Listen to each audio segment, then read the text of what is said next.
Bonjour, je suis Guillaume, bienvenue sur ma chaîne La Chambre Noire de Goupil, j'espère que tu vas bien et bienvenue dans cette vidéo de mon premier réglage de la Sony FX30.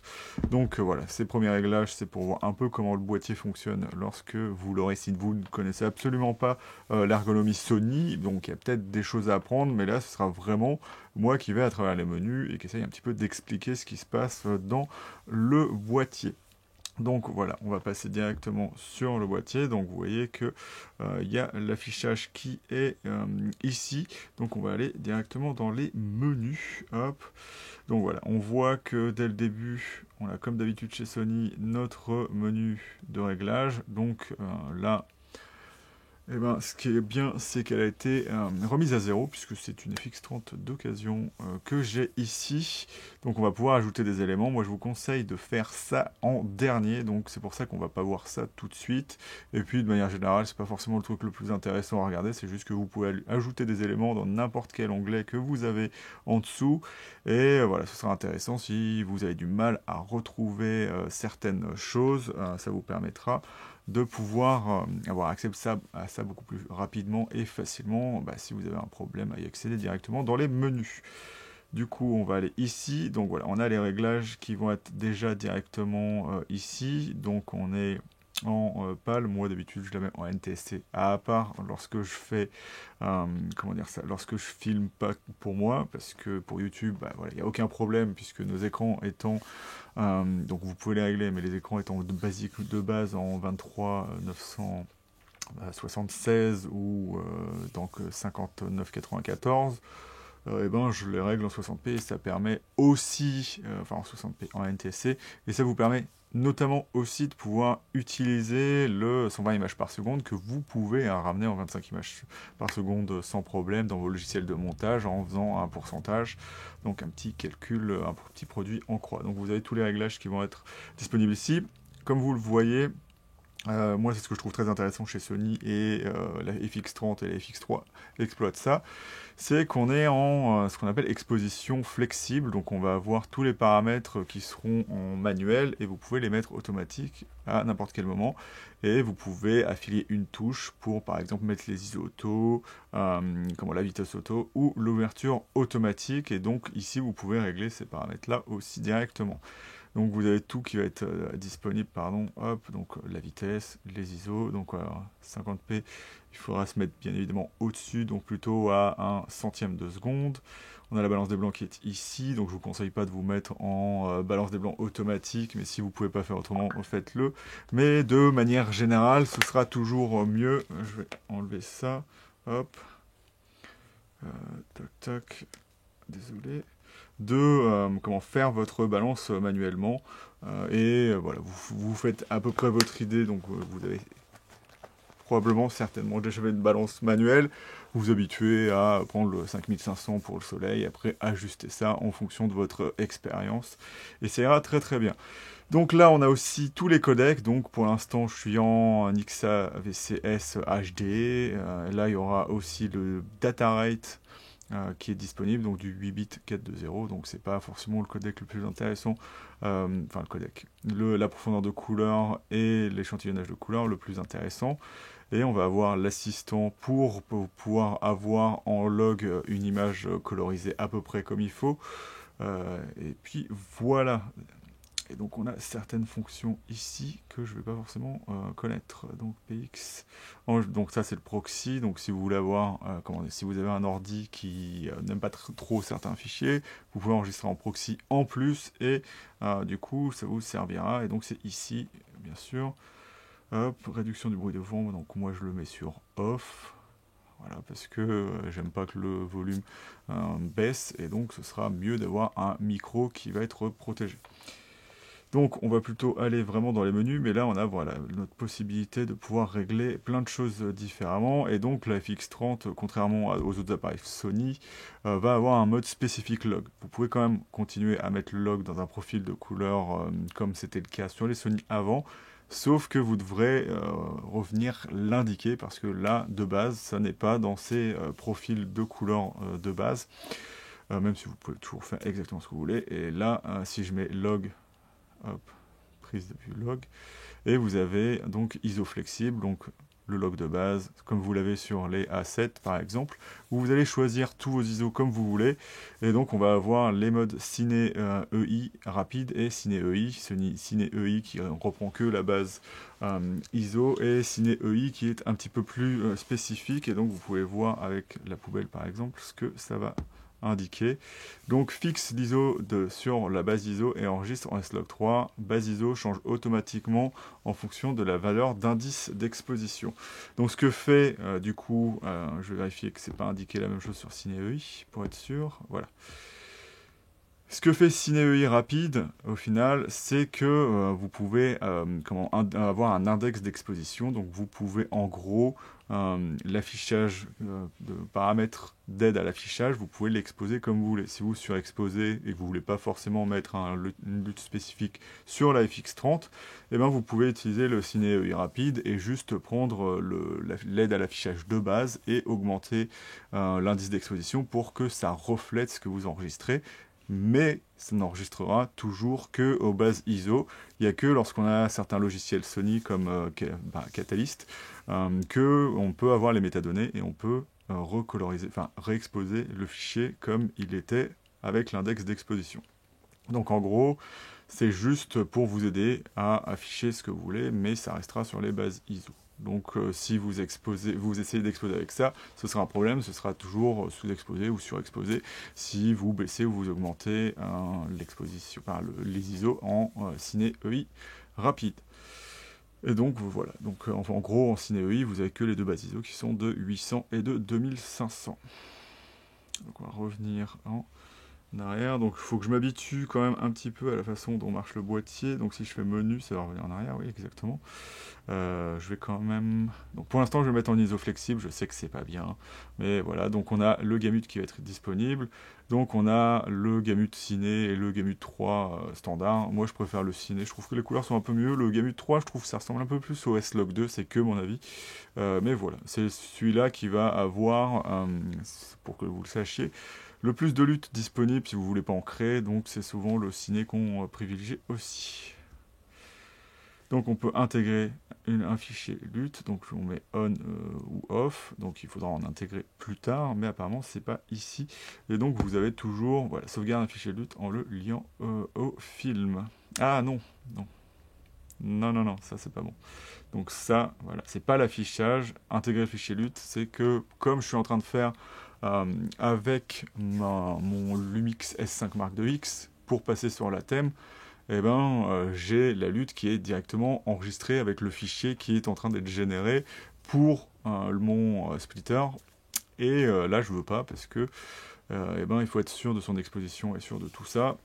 Moi, j'ai pas planifié de faire ça avec la FX30. Donc peut-être dans un menu personnalisé pour pouvoir me filmer justement en comment dire ça, en plusieurs caméras comme ça, voilà, comme je me filme ici. Et ben ce sera intéressant comme mode, mais de base je ne fais pas ça.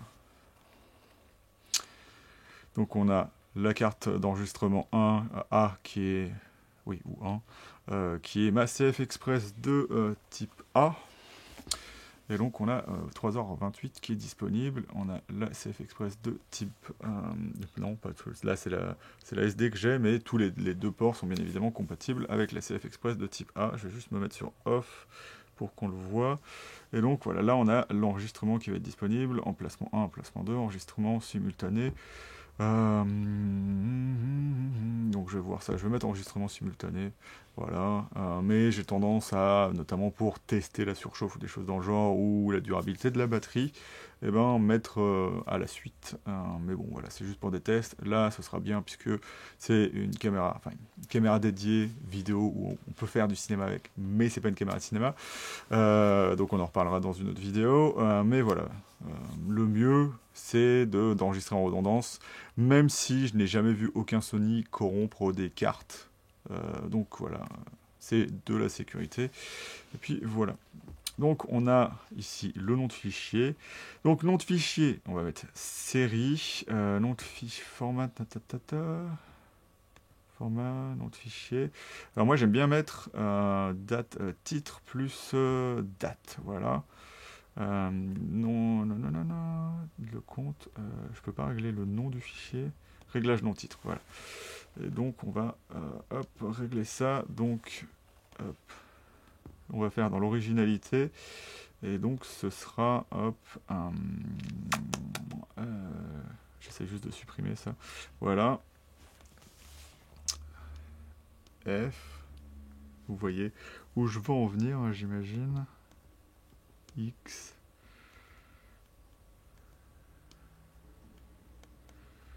je ne sais pas à combien de caractères je suis limité, mais avec la petite subtilité que comme je m'appelle Guillaume, je vais mettre G derrière, voilà, et on va faire OK du coup, et OK.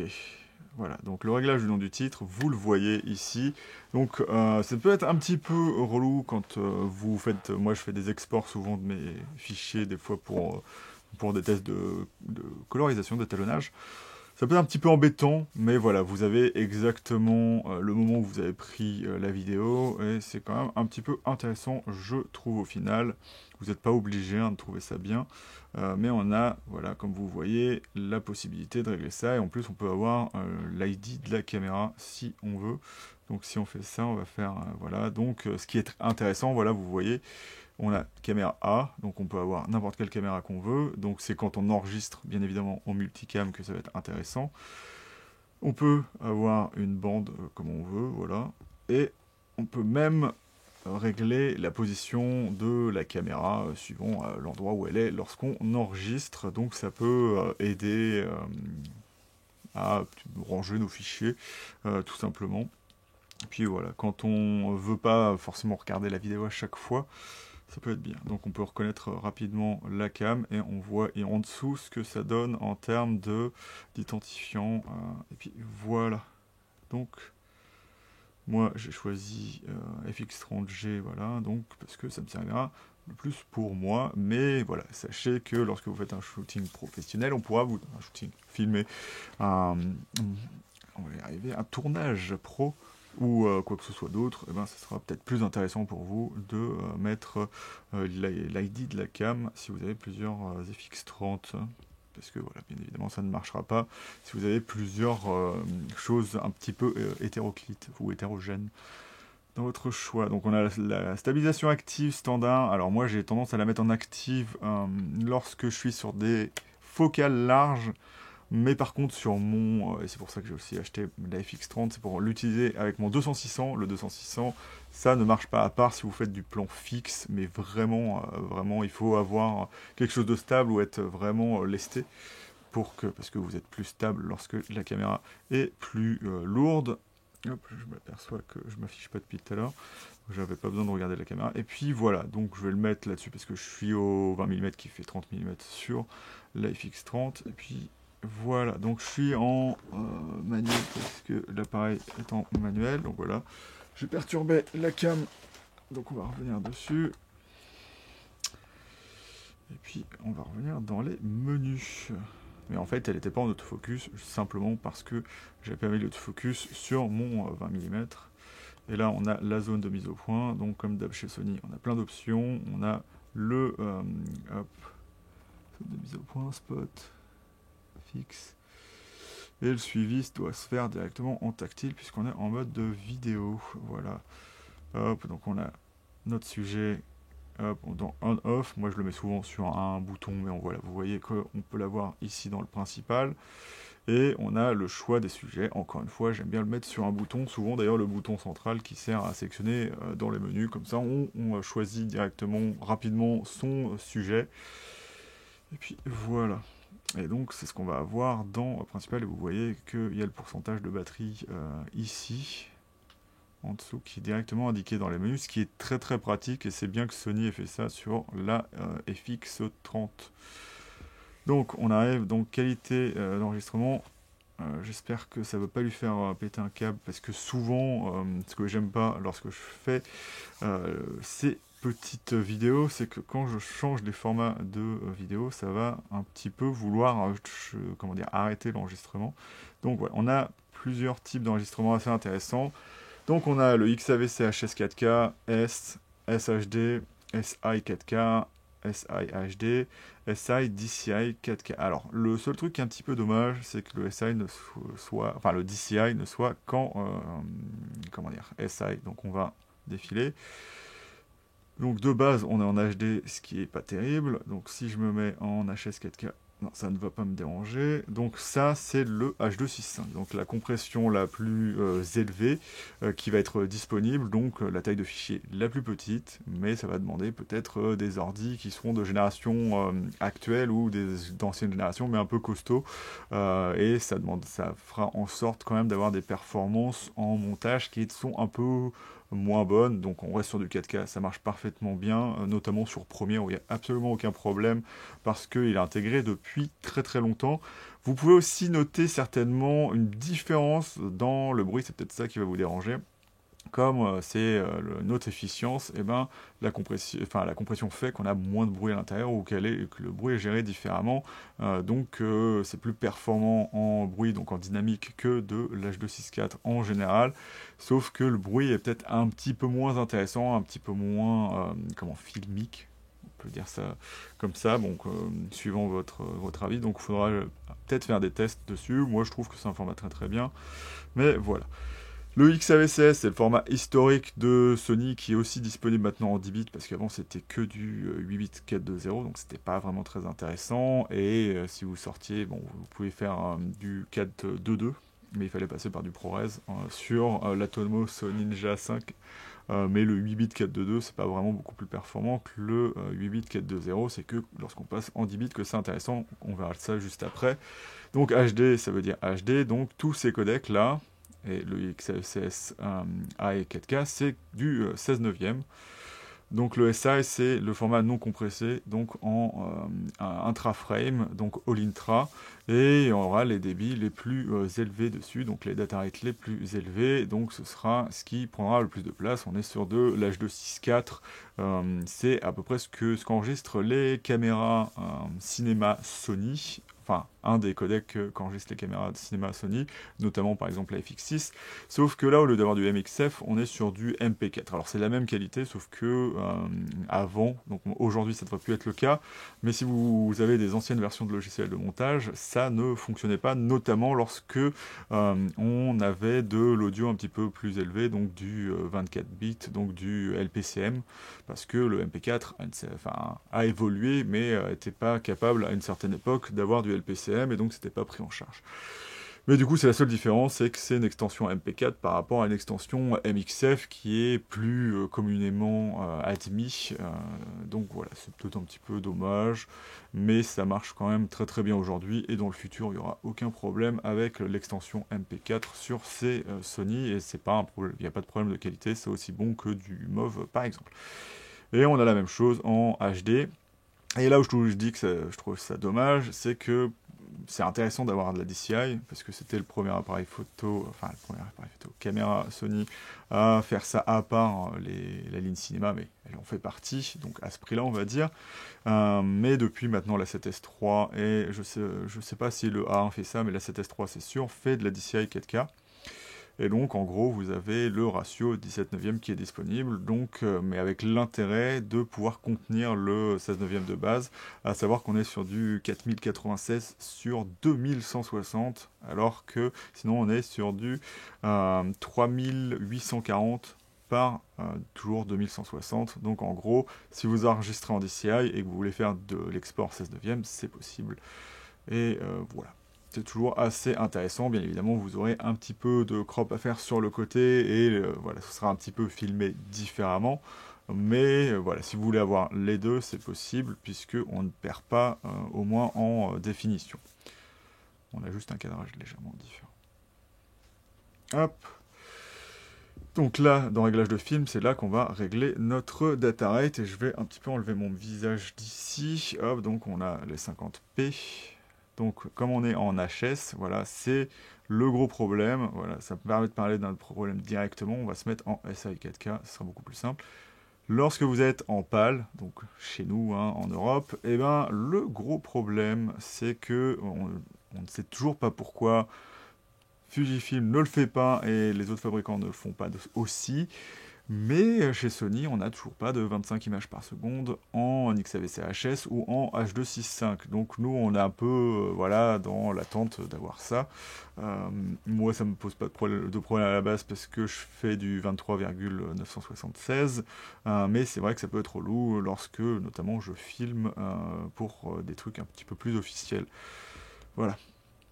Et du coup, là, vous avez votre réglage d'enregistrement qui est fixe, donc il faudra que j'aille sur un autre type d'enregistrement pour vous montrer, et là on peut vraiment choisir nos 25 images par seconde. Comme vous l'avez vu, le 100 images par seconde et donc le 120 images par seconde n'est disponible que en XAVC HS, et aussi, hop, on va le voir, donc pour le vérifier, hop, on va se mettre en XAVC-S. Donc c'est le codec le moins efficient, mais c'est pas celui qui prend le moins de place, mais c'est celui qui est le bon compromis entre place et comment dire ça, montage, mais c'est pas le meilleur, donc je vous préviens.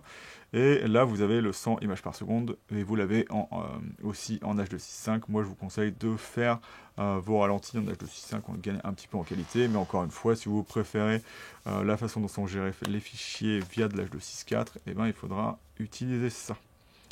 Et du coup, on va revenir ici pour justement le réglage d'enregistrement. Donc c'est un petit peu différent suivant le type de fichier que vous avez. Et en all-intra, ce sera toujours en gros votre nombre d'images par seconde plus un 0 derrière. Donc 25, ce sera 250. Lorsque vous êtes en 23,976, ce sera 240. Voilà, vous avez un peu compris, 60, 600.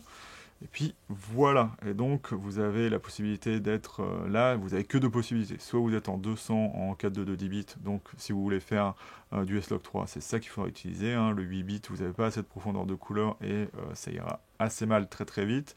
Mais l'avantage c'est que normalement le 420 8 bits, vous pouvez le lire directement. Mais comme vous êtes en S-Log 3, ça reste un codec intermédiaire.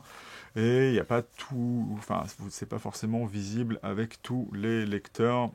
Donc faites bien attention à ça. Hein. Si vous voulez utiliser des profils style S-Cinetone et que vous voulez regarder directement ce que vous filmez, donc je vois pas trop l'intérêt avec une caméra comme ça, mais admettons, eh ben, il faudra rester en 420 8 bits, puisque c'est le format admis de tous les écrans, à part les écrans HDR qui acceptent maintenant d'autres types de formats, ou plutôt de profondeur de couleur et d'échantillonnage de couleur. Hop, donc moi je vais me mettre du coup, on va se mettre en SI 4K, voilà, et on va se mettre en 25p, voilà, vous voyez, comme je vous l'ai dit, on est en 250 mégabits par seconde. Hop, donc on a le réglage SNQ qui va être disponible, donc on a toujours, encore une fois, pas la possibilité de pouvoir changer. On peut changer la vitesse de défilement, encore une fois en 25 ou 50 parce que c'est ce qui est disponible en XAVC SI.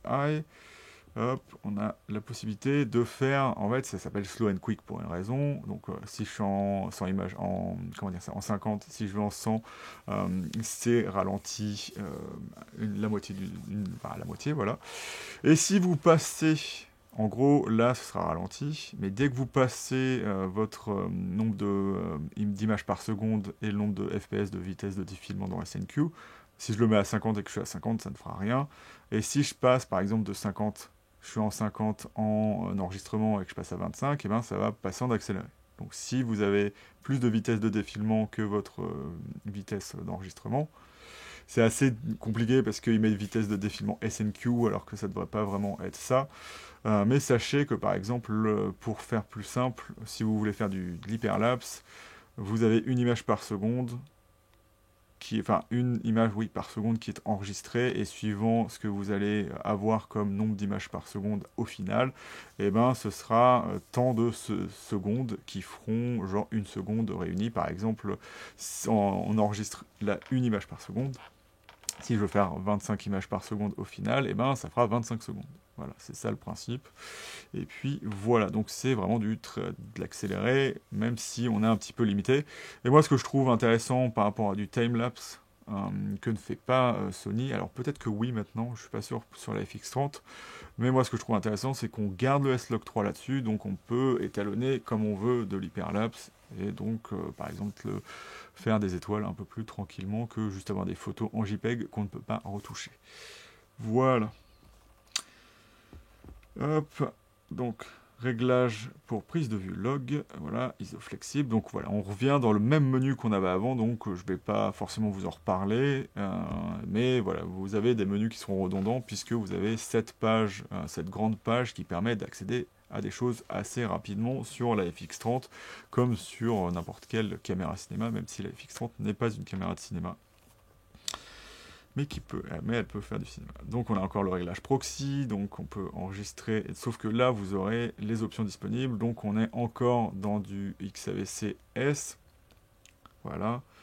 Donc là on peut le faire aussi en H265, donc là on n'a pas le choix de ce qu'on peut enregistrer, mais si on faisait ça, voilà, on aurait le choix de ce qu'on veut. Et vous voyez que c'est des fichiers qui sont très très légers, donc je vous conseille pas vraiment d'utiliser ça, comme export direct. Vous pouvez vous amuser, hein, mais ce sera pas très très qualitatif, et vous voyez que c'est du 720p. Donc voilà, c'est pas terrible. Mais voilà, ça a son utilité lorsqu'on va remplacer des fichiers au montage. Compensation de l'objectif, donc dégradé auto, donc moi je mets toujours auto en vidéo, puisque comme on n'a pas forcément la possibilité, comme sur du RAW photo, de changer ça, si ça pose pas de problème, et ben je le mets. Et on a aussi la compensation de la variation, donc ce qui c'est ça qui est marrant, la variation c'est quoi? Donc c'est la respiration de vos objectifs, ou ce qu'on appelle le focus breathing.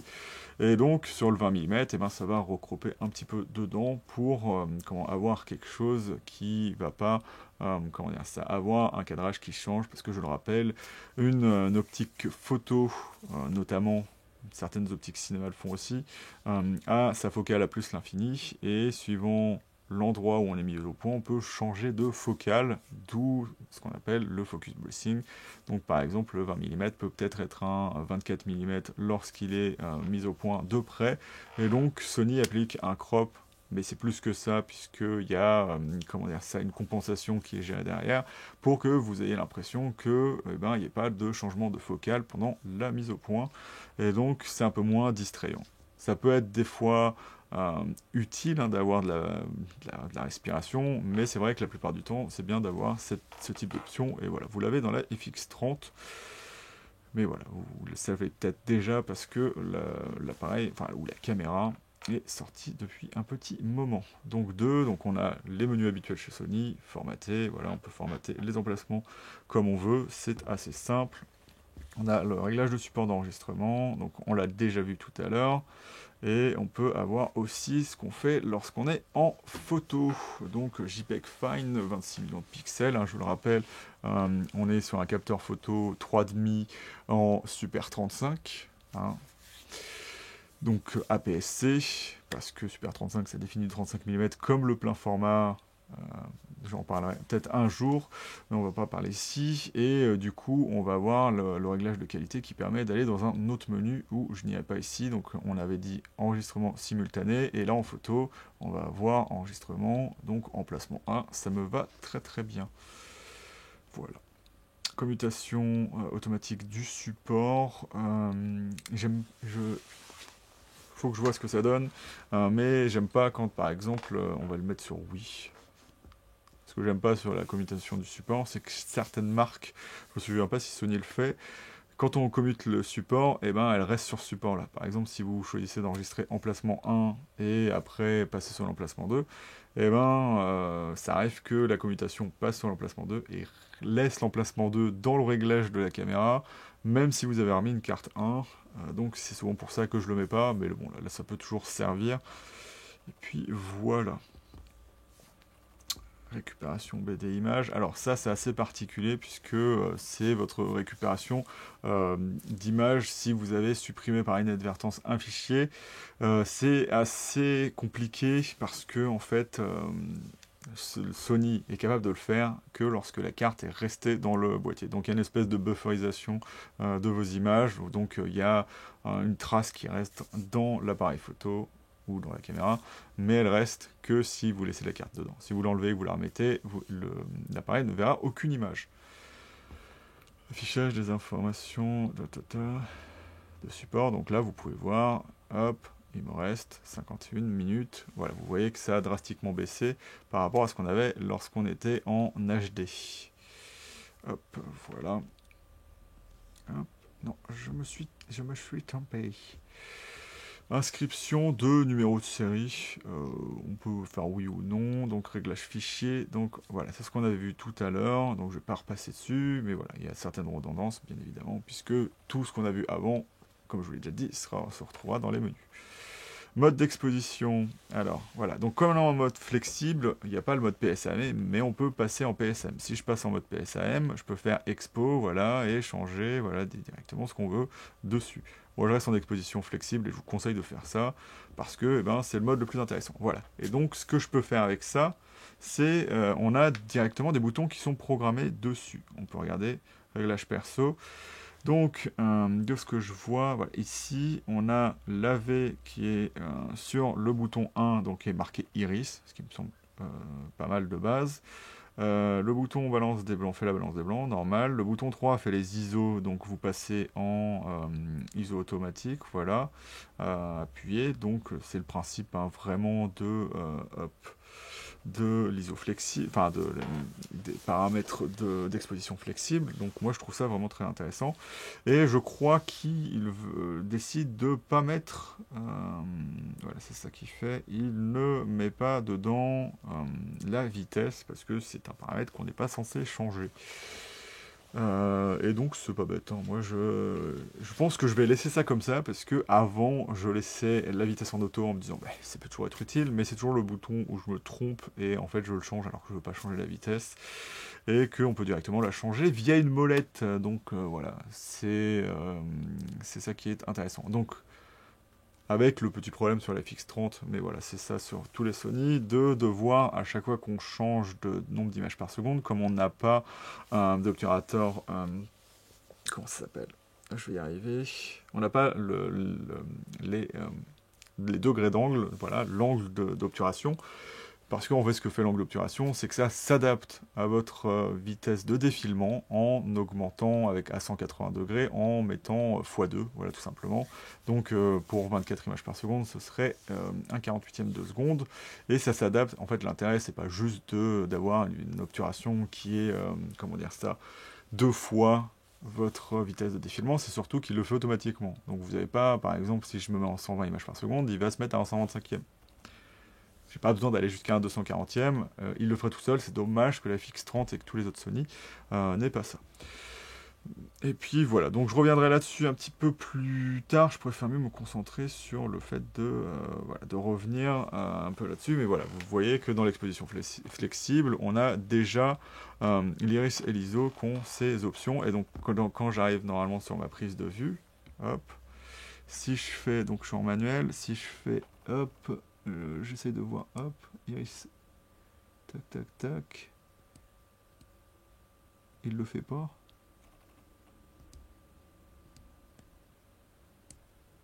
Voilà. Il faut laisser appuyer un petit moment. Ok, d'accord. Voilà. Donc voilà, vous laissez un petit peu appuyer, vous passez en vitesse, enfin en ouverture auto ici, parce que j'ai dit que la vitesse, il n'y avait pas, enfin bon, c'est pas grave. Et juste un truc à vous indiquer, là on va changer un petit peu les ISO. Voilà, ce que vous voyez ici avec le tir en dessous, c'est assez intéressant à indiquer. Parce que ce que ça veut dire, c'est qu'on n'est pas dans le bon ISO pour avoir la dynamique correcte qu'on aurait lorsqu'on est en S-Log 3. Donc si je passe à 800, voilà, la barre s'enlève et là on a la dynamique qu'on aurait normalement lorsqu'on est à cet ISO-là. Donc en EI, vous auriez par exemple 6 qui indique dynamique de 6 dans les hautes lumières. Et du coup, pourquoi avoir les ISO en dessous? Et bien tout simplement parce que si vous avez des problèmes, vous n'avez pas de ND et vous voulez exposer quand même correctement, et ben vous avez quand même le compromis de faire ça, sauf que ça va enlever de la dynamique à chaque fois. Et apparemment, le problème, c'est que ça enlève un de dynamique à chaque fois que vous passez en dessous. Voilà, donc le mieux, c'est toujours de filmer à son ISO natif, quoi qu'il arrive. Je resterai sûrement en comment dire ça, mode EI. D'ailleurs, on va le mettre ici. Hop, on va le remettre ici. Je sais pas si je suis déjà passé dessus. Moi, je repassais ici. Je vais quand même le mettre parce que c'est un peu l'intérêt de ce truc-là. Hop. C'était où? ISO flexible. Hop. Ah oui, bah on est déjà passé là-dessus, donc on va passer juste en CineEI pour voir ce que ça donne lorsqu'on passe en CineEI. Et donc vous voyez que maintenant ce qui est indiqué, que je ne vois absolument pas, c'est, vous voyez qu'il y a 6E et L, donc 6 de dynamique dans les hautes lumières, voilà, tout simplement. Et donc si je change les ISO, je vais passer directement de 600 à... Hop, ah, je suis en flexible là quand même. C'est ça que je trouve assez étrange, voilà. Hop.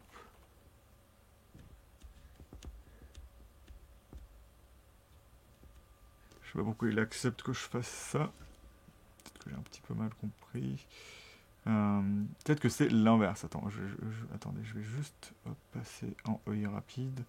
Voir si... Hop. Non, pourtant il accepte que... Parce que normalement en EI, je suis pas censé pouvoir passer comme je veux d'un ISO à l'autre. Enfin bref.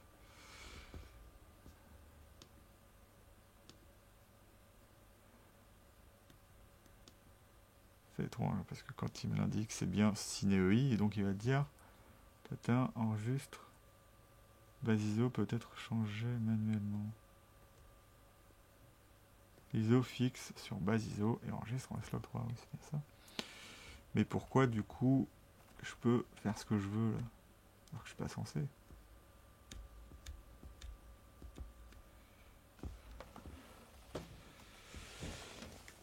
Assez bizarre.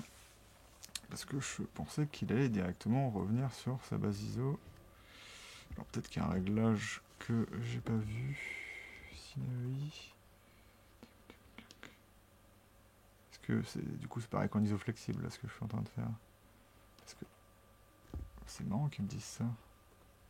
Parce que si je fais ça, la base ISO peut être changée manuellement. Oui, c'est bien ça.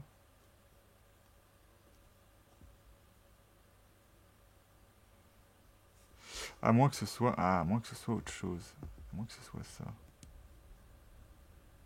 Opération non disponible. Bah oui, alors pourquoi? C'est ça qui est bizarre. Bref, on va hop, pas passer longtemps là-dessus. Hop. Donc on était ici. Donc, contrôle l'exposition. Et après, voilà, donc rappel de réglage, donc je suis pas dans le bon mode pour avoir le rappel du réglage, mais je peux mémoriser les réglages de prise de vue tels que je le veux, dans 1, 2, 3, M1, M2, M3. M1, M2, M3 s'enregistre sur la carte, et moi j'ai jamais enregistré ça là-dessus. Alors si quelqu'un en commentaire peut me dire que maintenant c'est corrigé, mais à l'époque j'aimais pas utiliser ça parce que en fait ça enregistre sur la carte, mais si vous la formatez, ça formate aussi vos enregistrements, donc c'est un petit peu étrange. Et donc on a au moins 1, 2, 3 qui est disponible.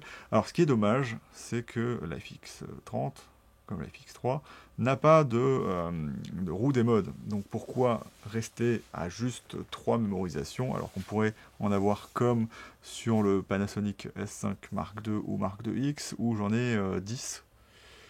Ce serait quand même plus intéressant, je trouve, parce que d'avoir des options par exemple d'anamorphose ou de ce genre suivant les optiques, ça peut être plutôt pas mal, et avoir plein d'options de comment dire ça, de vitesse de défilement notamment, hein, si on veut faire du 120 images par seconde. Et puis voilà. Du coup, eh ben, on peut enregistrer ce qu'on veut sur ces 3 modes. Il suffit juste de se mettre dans les réglages qu'on veut, quel que soit ce qu'on veut, hein, bien évidemment. Et ça restera là-dessus. Donc de base, c'est enregistré sur les paramètres de base de l'appareil photo de la caméra lorsque vous l'avez. Donc voilà, on a tous ces paramètres qui étaient arbitrairement mis. Donc XAVC SHD en 50p avec un data rate de 50 mégabits par seconde, 420, 8 bits. Et donc je reviens en arrière, et là comme je me suis mis entre les deux plans sur le mode MR1, et voilà, vous pouvez avoir un rappel de ce qu'est votre mode MR1.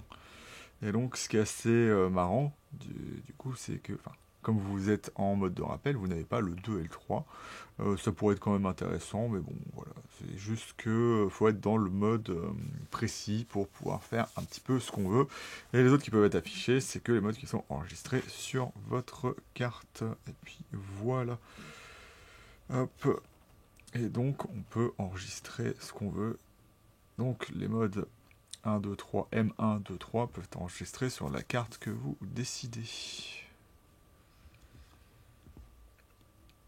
Donc on a les modes d'obturation. Hop.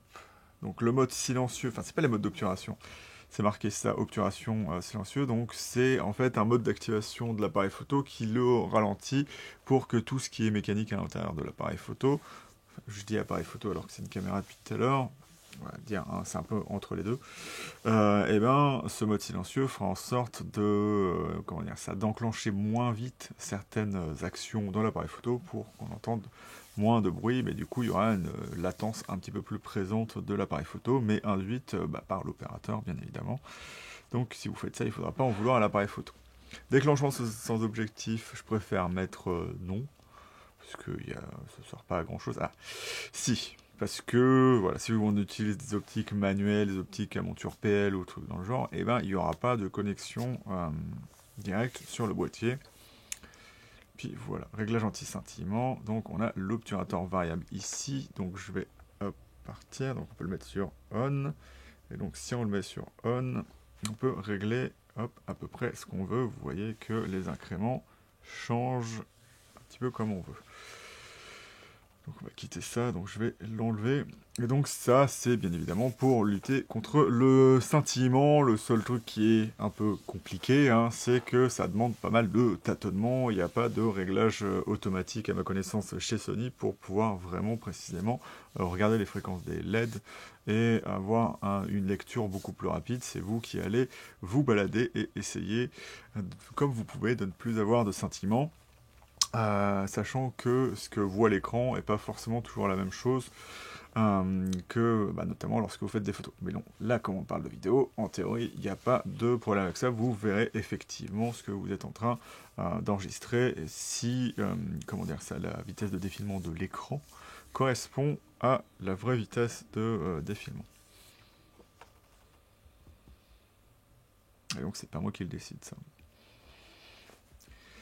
Donc enregistrement audio, donc on, donc au niveau d'enregistrement on a les niveaux sonores comme on a sur tous les appareils photo, donc ça je verrai ça plus tard, notamment avec le module, moi j'utilise le XLR K3M, j'utiliserai pas la poignée, si j'en ai besoin je l'achèterai plus tard, mais comme j'ai déjà un XLR K3M qui fait la même chose sans avoir la poignée, et ça peut être toujours intéressant d'avoir l'interface Sony avec les deux XLR, sans forcément avoir besoin de cette poignée, et ben je vais essayer de me faire un rig spécial avec le XLR K3M et voir un peu ce que ça fait, parce que l'avantage du XLR K3M c'est qu'on peut le déporter, on a un câble qui est livré avec qui nous permet de le brancher sur la prise et de le mettre un petit peu plus loin, donc sur une autre partie de son rig, à voir si c'est intéressant.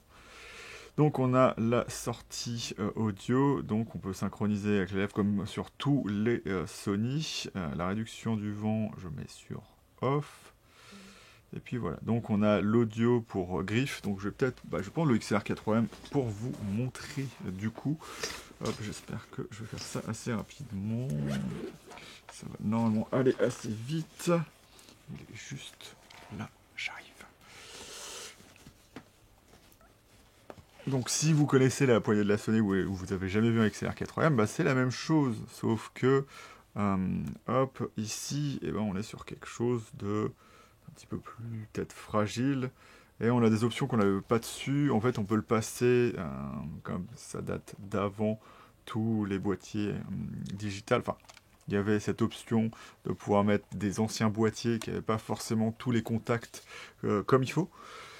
Et puis voilà, donc je vais le mettre sur le boîtier pour qu'on puisse voir ça. Donc hop, je vais repasser ici. Et donc, est-ce que en direct, ça va nous l'afficher lorsque je mettrai la griffe? Hop. Voilà. Et donc du coup, ça nous permet d'accéder aux réglages que... D'ailleurs, je regardais où régler alors que le boîtier est devant moi. Hop. Et vous pouvez aller jusqu'à 4 pistes à 24 bits. Voilà, donc je vais mettre ça. Et puis voilà, donc, et puis maintenant tout est grisé parce que, comme on enregistre sur des XLR, on estime que on va utiliser, enfin on estime, c'est juste que, attends, pour être précis, ouais, l'atténuateur est sur le XLR K3M, voilà tout simplement. Puis voilà. Hop. Donc on a le timecode. Alors à savoir que, hop. Donc ce qui est souvent compliqué, c'est de ne pas pouvoir, comment dire ça, faire matcher les timecodes parce que les appareils photo sont pas capables de, comment dire ça, de donner du timecode. Alors la FX30 ne donne pas de timecode, mais elle est capable d'en recevoir. Donc vous avez un accessoire Sony qui se branche sur l'USB accessoire, parce qu'il y a un USB qui est pour les télécommandes notamment, et du coup vous avez un accessoire timecode là-dessus qui vous permettra de recevoir le timecode d'un boîtier qui permettra de synchroniser tout ce avec quoi vous enregistrez. Et bien évidemment, ça demande, donc c'est pour du multicam, hein, bien évidemment, pour pouvoir avoir dans votre timeline directement tout qui est accordé et ne pas avoir à resynchroniser tout à la main avec l'audio. Et donc c'est ça que sert le le timecode. Et on a tous les presets, donc on a soit le rec run, donc qui est le truc de base, soit en free run, donc dès que vous allumez l'appareil, et ben il va se mettre à comment faire ce qu'il veut. Bah, par exemple euh, mon enregistreur externe là, il est en train de faire du free run, donc je l'ai allumé il y a 1 heure, donc enfin il y a 2 heures, donc il est en train de faire son petit free run tout seul où il m'indique 1h52. Puis voilà. Donc on a les presets. Ou Renegade. Regenerate, pardon. Renegade. Donc en fait, Regenerate, à mon avis, ça le remet à 0. Bah, après, je ne vais pas trop en dire, c'est intéressant, mais il faudrait plus que je m'intéresse à ça. Donc, vous avez ça qui est ici. Et donc, je me barre alors que j'ai pas besoin de ça. Hop. La stabilisation d'image, donc on revient dans ce qu'on avait vu avant. Ajustement steady shot, donc là on a le standard qu'on avait actif, voilà standard, hop, on va peut-être le mettre en actif pour l'instant, même si je l'enlèverai sûrement plus tard pour faire du face cam.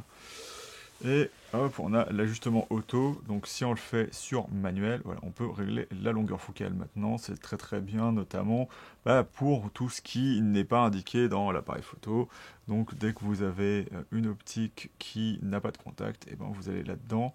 Ce qui est dommage, hop, je sais pas pourquoi Sony fait ça, c'est de ne pas pouvoir avoir une échelle réglable manuellement, parce qu'on ne peut pas avoir par exemple de 22-23. C'est pas commun, mais ce serait intéressant de pouvoir faire ça tout seul. Voilà. Pour avoir exactement, quand par exemple un objectif peut-être un petit peu rare qui fait 17 mm, ce serait intéressant de pouvoir l'intégrer dans le boîtier, ce qui n'est pas le cas ici. Après, ça ne changera pas grand-chose, mais c'est quand même mieux d'avoir ça éventuellement. Donc, je ne vais pas faire ça parce que j'ai une optique Sony, mais voilà comment ça s'ajuste. Une option qui est assez intéressante, donc on a le zoom. Donc gamme de zoom, on a zoom optique, zoom image claire, zoom numérique. Donc hop, on peut faire en sorte d'avoir le zoom optique, donc ça c'est sur les optiques notamment PZ qu'on va avoir chez Sony, et donc on a ce qu'on appelle un rocker switch autour du déclencheur au lieu d'avoir le bouton de démarrage du boîtier. Et du coup, avec le zoom optique uniquement, si on a une optique PZ, on peut changer de focale sur l'optique. Si on est en zoom image claire, on va passer dans ce qu'on appelle le clear image zoom chez Sony, qui nous permet de cropper encore dans l'image de 1,5 fois. Et donc c'est aussi pour ça que j'ai acheté ce boîtier, c'est d'avoir ça directement accessible sur un rocker, sans avoir besoin de dédier 2 boutons qui ne marcheront pas de manière très efficiente, alors que le rocker est juste sous le doigt, et normalement, si on se débrouille bien, on n'a pas de moment où ça s'arrête parce qu'on a mal appuyé sur un bouton. On a après ici, donc on a aussi la gamme numérique, donc le zoom numérique, il prend le zoom image claire, mais il va aller beaucoup plus loin. Donc hop, si j'arrive et que je fais zoom image claire, hop, on va voir que ça a zoomé, hop, jusqu'à 2 fois, ce qui est une performance parce qu'avant c'était 1,5. Donc là, vous voyez pas ce que ça fait, mais vous avez quand même l'échelle qui s'affiche ici. Si je passe en zoom numérique, eh ben, la plage, elle va augmenter. Voilà, on va arriver à hop, x4. Le problème que ça pose, c'est que dès qu'on passe dès qu'on passe le x2, on est au zoom image clair, et après on va passer sur un zoom numérique standard qui baisse la qualité du boîtier, ou qui la baisse plus que ce que ferait le zoom image clair. Et normalement, le zoom image clair, comment dire, ça est très très proche de la capacité, enfin, de la qualité native du capteur dans la résolution que vous avez choisie. Donc c'est plutôt très bien d'avoir ce zoom x2. Et puis voilà, sachez juste que comme c'est un appareil photo avant cette nouvelle génération avec la 6700, le A7R5, et je sais pas d'autres, le ZV1, voilà, le A9 III, on n'a pas la reconnaissance des sujets lorsqu'on passe en zoom image claire. Vous serez sur quelque chose de beaucoup plus standard, donc voilà. Si vous faites la mise au point manuelle, c'est pas un problème, ou sinon ce sera ce qui est le plus proche de notre appareil, notre boîtier, qui sera mis au point. On a la vitesse du zoom, donc hop, je vais peut-être m'enlever d'ici pour qu'on voit, donc vitesse standby, voilà, donc standby c'est quand on n'enregistre pas, donc c'est pour se mettre en position. Donc le problème c'est que vous pouvez dire ah mais je vais prendre le plus rapide, mais peut-être que c'est pas forcément super intéressant pour se placer, pour être vraiment très très précis. Donc on peut aller jusqu'à 8, je vais le mettre on va dire sur 4, voilà. Et donc on a une pression basique et une deuxième vitesse de zoom. Alors je sais pas comment ça se passe, attends, hop. Définis la vitesse du zoom pendant l'enregistrement de film. Définis la vitesse sur la deuxième vitesse de zoom. Ouais, d'accord. C'est ça qui est bien, Sony, c'est qu'il y a une traduction littérale de ce qu'il dit. Donc, est-ce que, si, à mon avis, c'est si on touche légèrement le rocker, on va avoir la première vitesse, et si on l'appuie à fond, on va avoir la seconde. Donc, on va essayer de voir ça ici. Donc, hop, si je fais, on aura, voilà, cette vitesse. Ouais, c'est ça.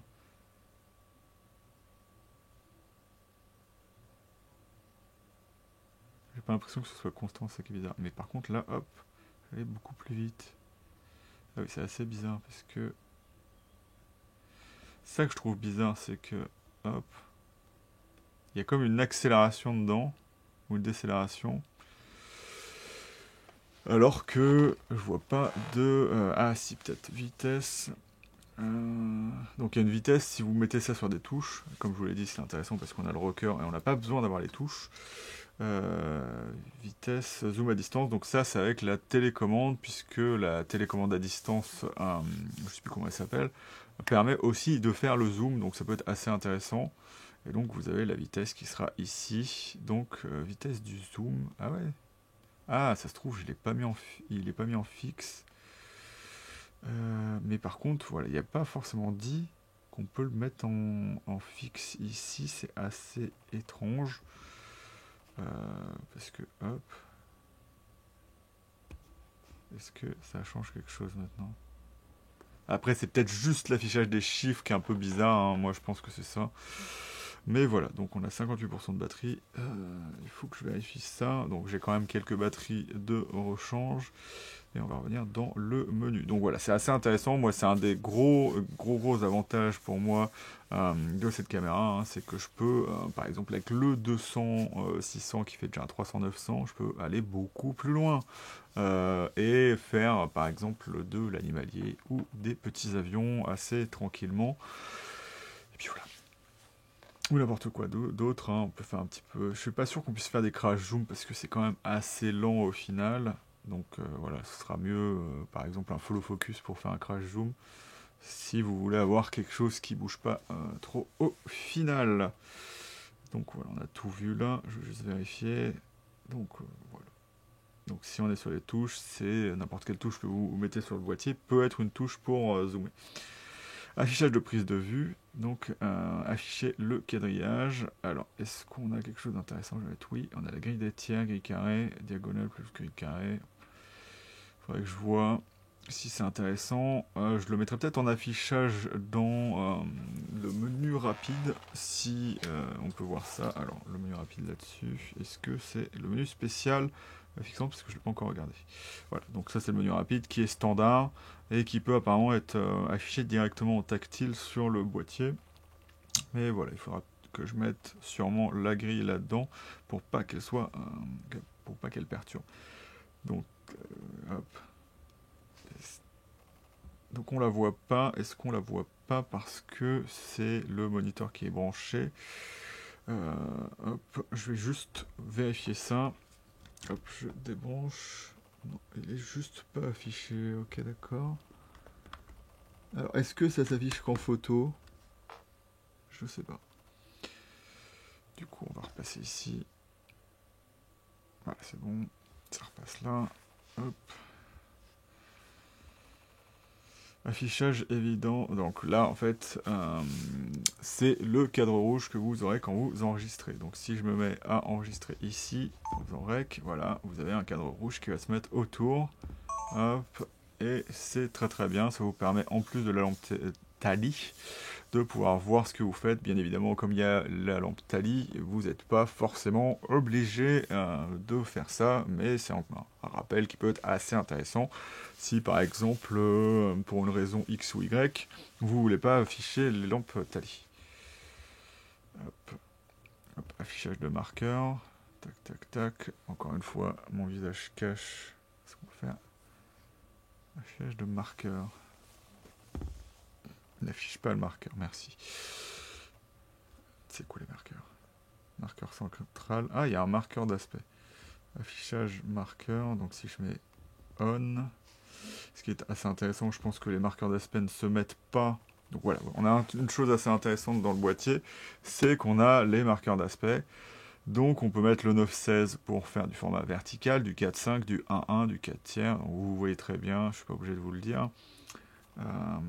Puis voilà, du 1,66, donc du scope x2, 4 tiers, donc anamorphique x2.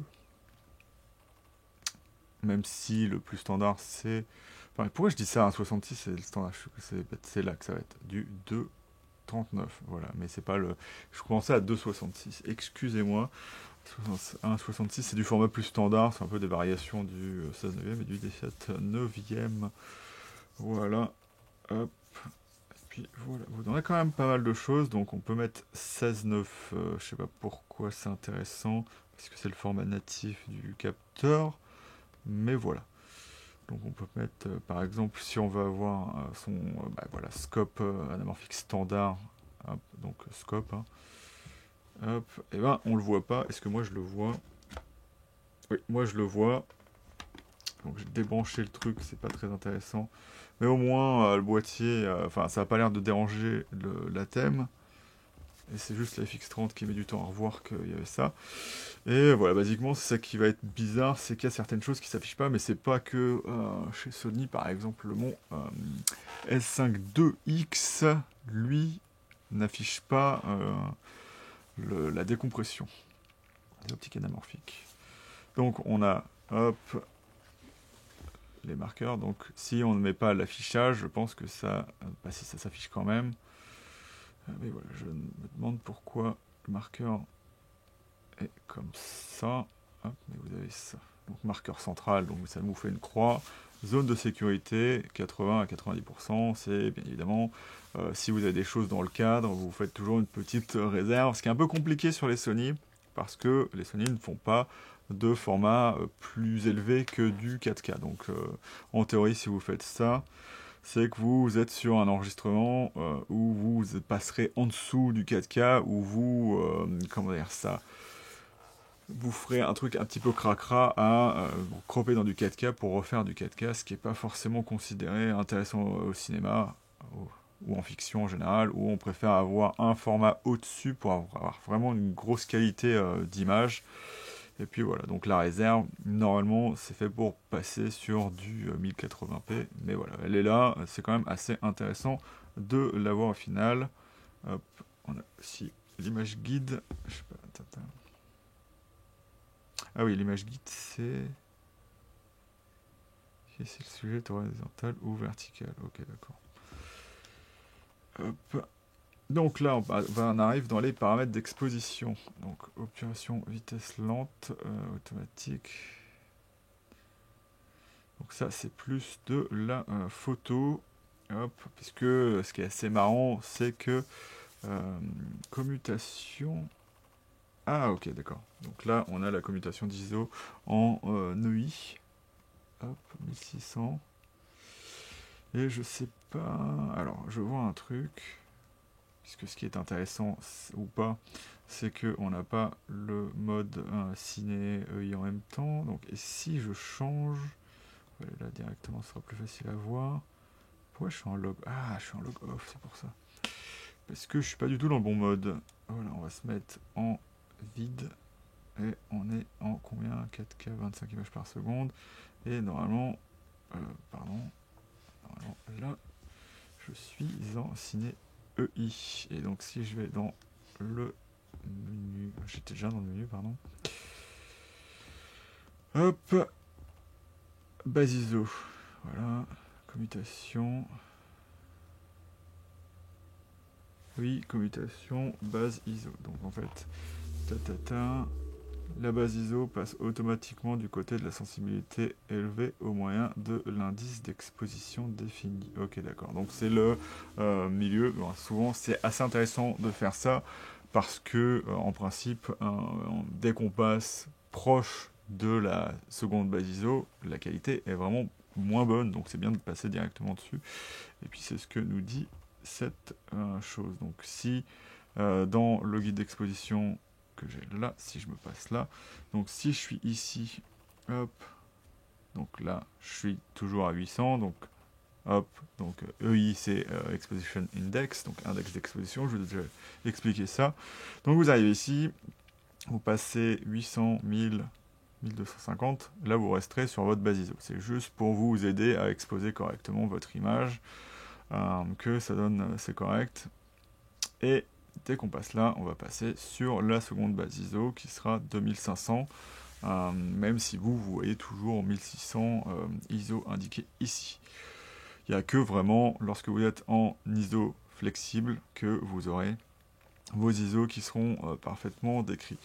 Alors le plus souvent, c'est bien mieux d'être toujours en Ciné EI, mais bien évidemment, si vous voulez passer à 32 000 ISO, ben, il faudra passer à 32 000 ISO. Donc voilà, si vous voulez aller sur des trucs très très forts, il faudra peut-être repasser en manuel, et bien évidemment, comme je vous l'ai dit, si vous voulez passer en dessous des ISO intéressants en log, bien évidemment qu'il faudra aussi ne plus être en Ciné EI, parce que sinon la base ISO restera 800.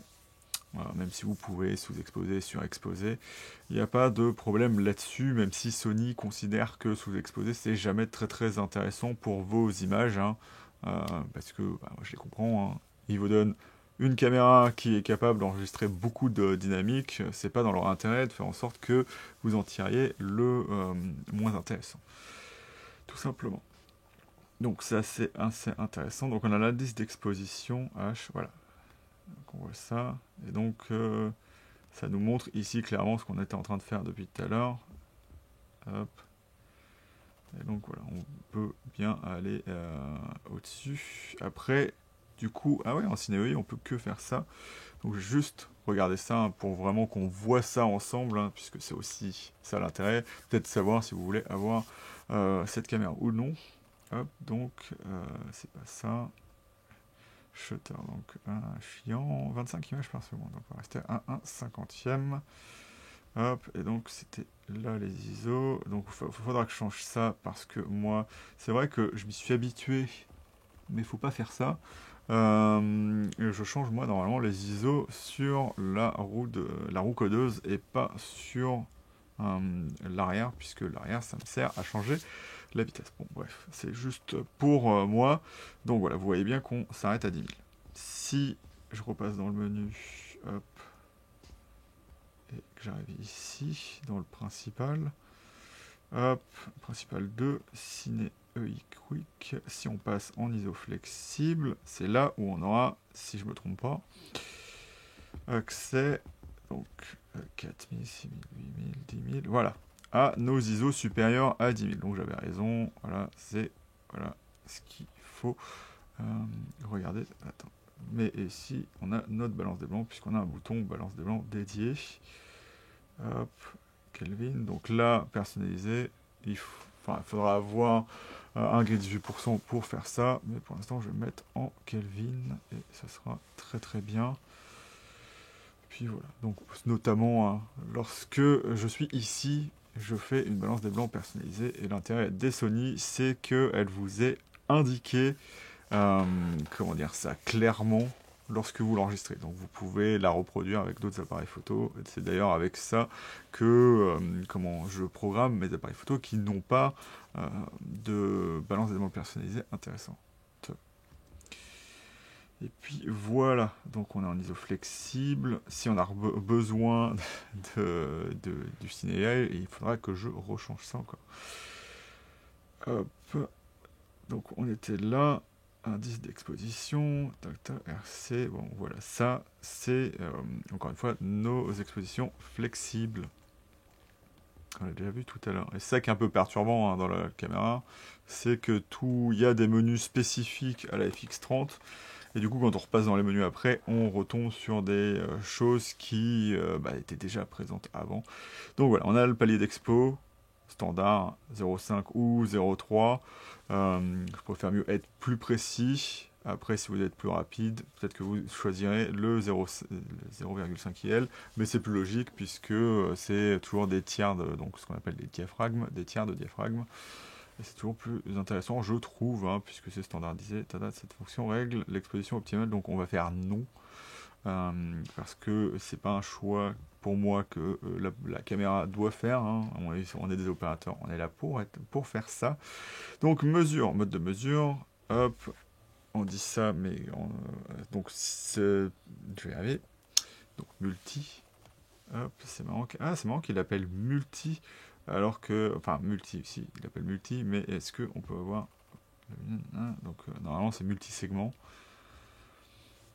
puisque chacun a son petit nom pour la même chose, même si, suivant les marques, c'est pas vraiment la même chose. Donc on a notre mode qui regarde toute la scène et qui va, suivant la position de votre collimateur, vraiment un petit peu changer l'exposition. Après, ça n'affecte rien en vidéo, mais surtout en photo.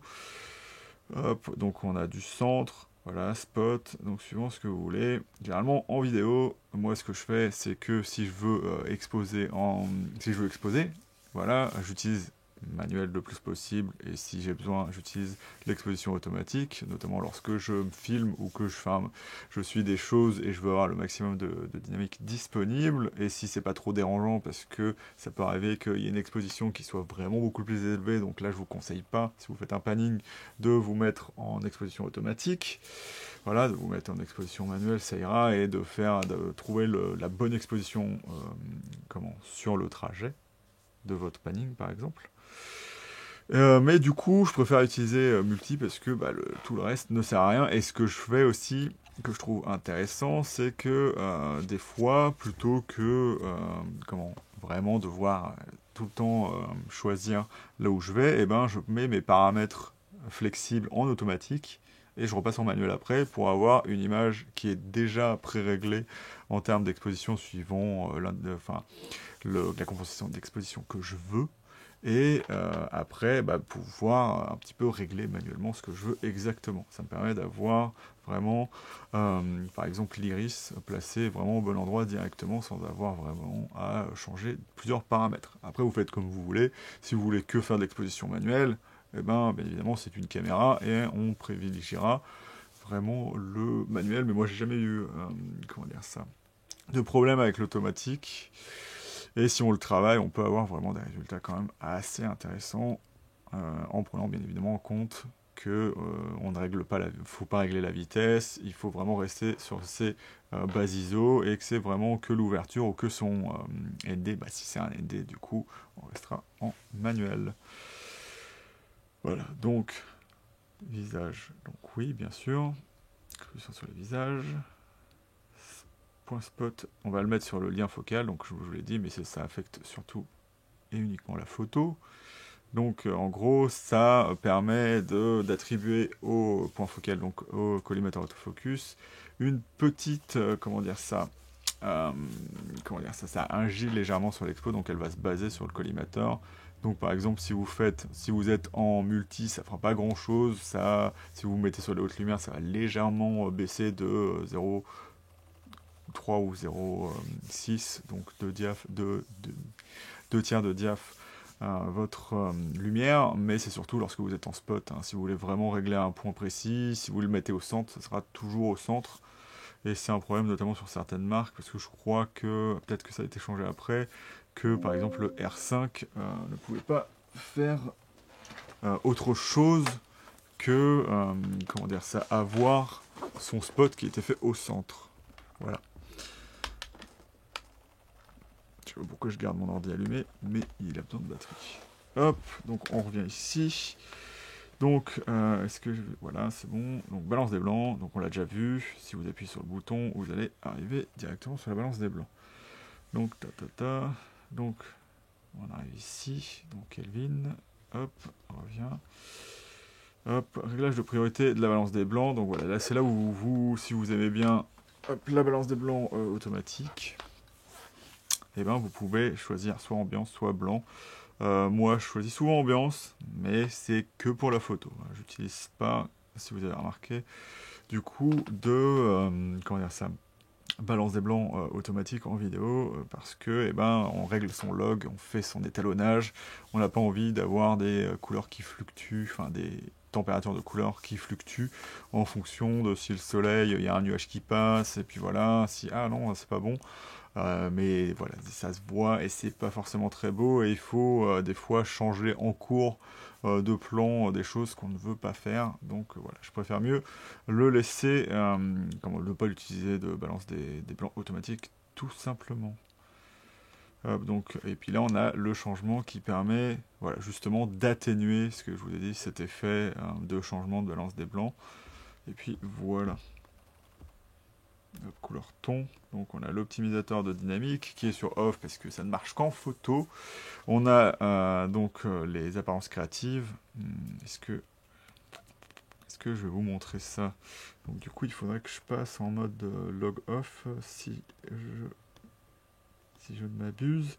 Donc on va passer sur off, on va revenir là, non, là on a dit, c'était dans exposition. Pourquoi? Balance des blancs, voilà, c'était ça. Hop, du coup, voilà, on a optimisation de dynamique sur off puisque c'est censé être en photo. On a apparence créative parce que c'est nos profils d'image mais en photo. C'est ça qui est très bien chez Sony, c'est que c'est pareil, même si on peut faire du S-Log si on veut en photo. Même si je dis des bêtises, c'est de l'apparence créative, donc c'est nos petits modes spéciaux, à mon avis, ça doit dépendre du mode PSAM dans lequel on est, ça doit dépendre du mode auto, donc je dis des bêtises, là c'est le profil vraiment d'image. Et donc on a PP11, hop, qui sera, voilà, et Cinetone, normalement, historiquement, le PP11, c'est... non, c'est bien Cinetone, je crois que c'est PP9 qui est censé être, ou PP10, voilà, il n'y a pas de PP9, voilà, vous voyez, il y a certains PP qui ont disparu, et en fait, parce que c'est les S-Log, parce que là, on a HLG2, voilà, hop, et Ciné 2. Mais ce qui est possible, hein, si vous adorez votre S-Log, mais que comme ça, vous pouvez aller chercher le gamma, et vous avez bien évidemment le S-Log 3 qui est ici. Mais je vous conseille pas de faire ça personnellement. Voilà, et on a, hop, user, donc on a les pplots qui vont être mis, donc hop, avec des importations, donc pour pouvoir avoir, à mon avis, un affichage direct et pouvoir directement mettre ça dans son profil et enregistrer ça comme ça.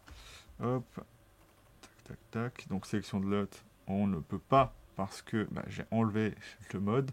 Attends, je vais juste regarder ça. J'ai l'autre utilisateur, donc voilà, on peut en apporter ici. Je vais revenir, allez, hop, faire ça, hop. Non, on va se mettre en mode. Hop, et en ISO flexible, voilà. Hop, repasser ici. Tac, tac, tac.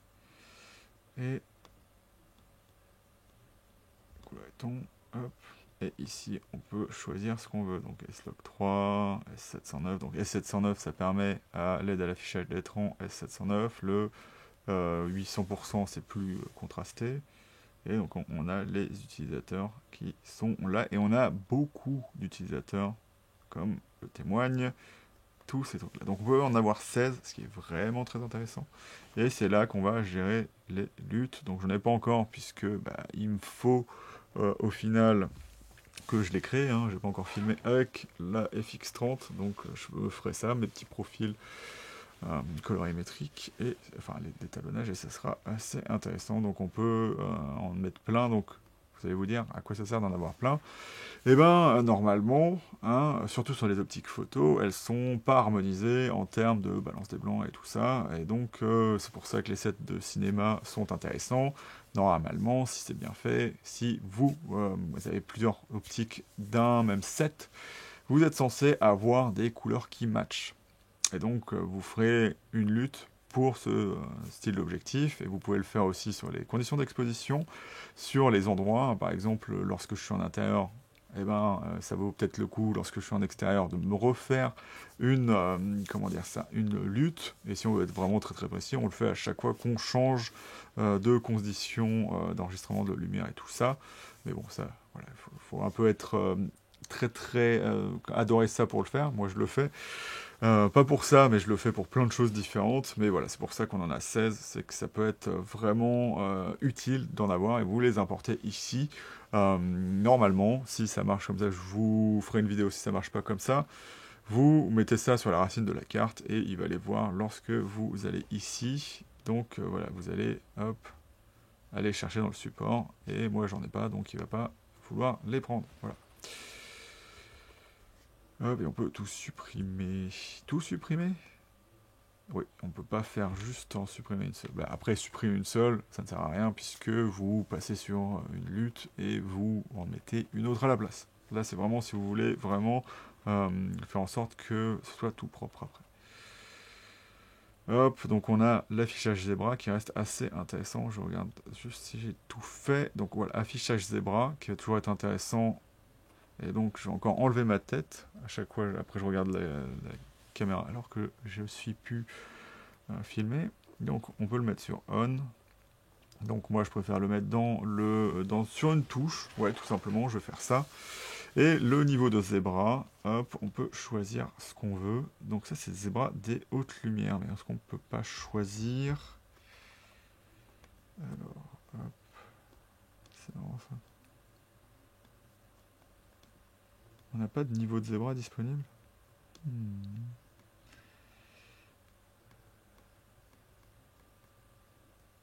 Attends, c'est quoi?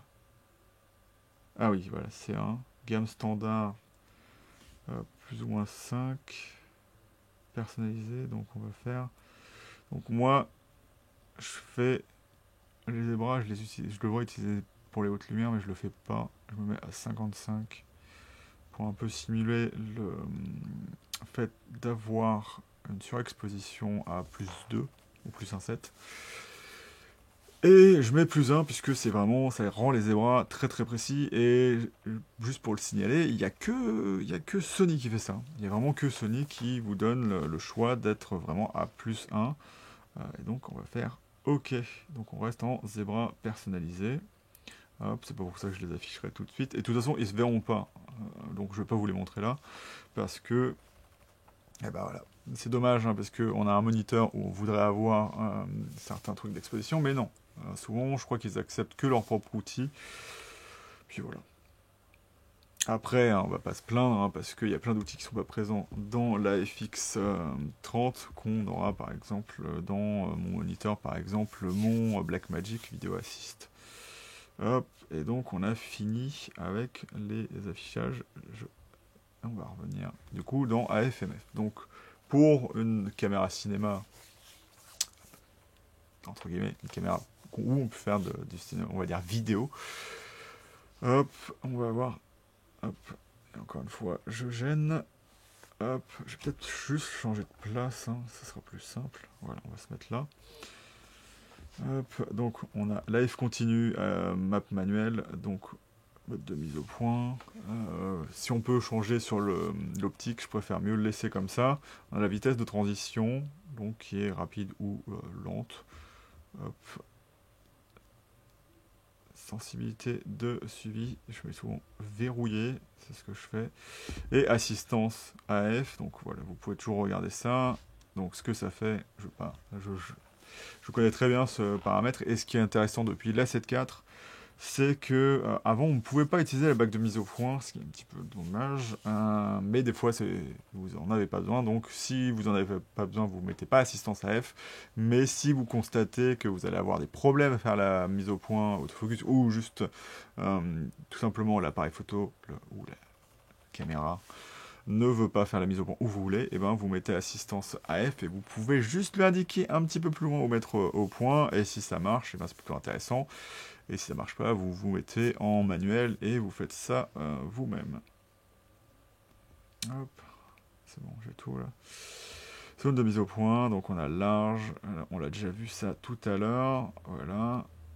Sachant que si vous êtes en photo, vous avez aussi le suivi qui est disponible. Lorsque vous êtes en vidéo, vous avez juste à toucher l'écran pour initier le suivi. Hop, on a la limite de zone de mise au point, enfin voilà, la limite, cette limitation, pardon, et donc vous pouvez choisir ce que vous voulez ou ce que vous voulez pas. Donc moi généralement j'enlève certaines zones. Voilà. Comme je ne vais pas vraiment aller là-dedans lorsque je suis en vidéo, je vais rien changer. Donc vous pouvez changer la couleur, moi je préfère blanc, rouge, je trouve que c'est un peu trop dérangeant en fait, parce que c'est vraiment rouge pétant, puisqu'il faut que ce soit visible. Je trouve que blanc ça se voit déjà très très bien, mais c'est suivant ce que vous voulez. Ça aurait été peut-être mieux d'avoir le choix, mais bon après, il y a certaines couleurs qui se voient pas trop, comme le vert ou des choses dans le genre. Circulation du point focal, si vous mettez circule, en fait, dès qu'il va arriver à un bord du cadre, il va passer tout simplement de l'autre côté. Donc c'est assez perturbant, moi je préfère mieux pas le mettre. Mais si c'est votre truc, c'est ici que vous le réglez.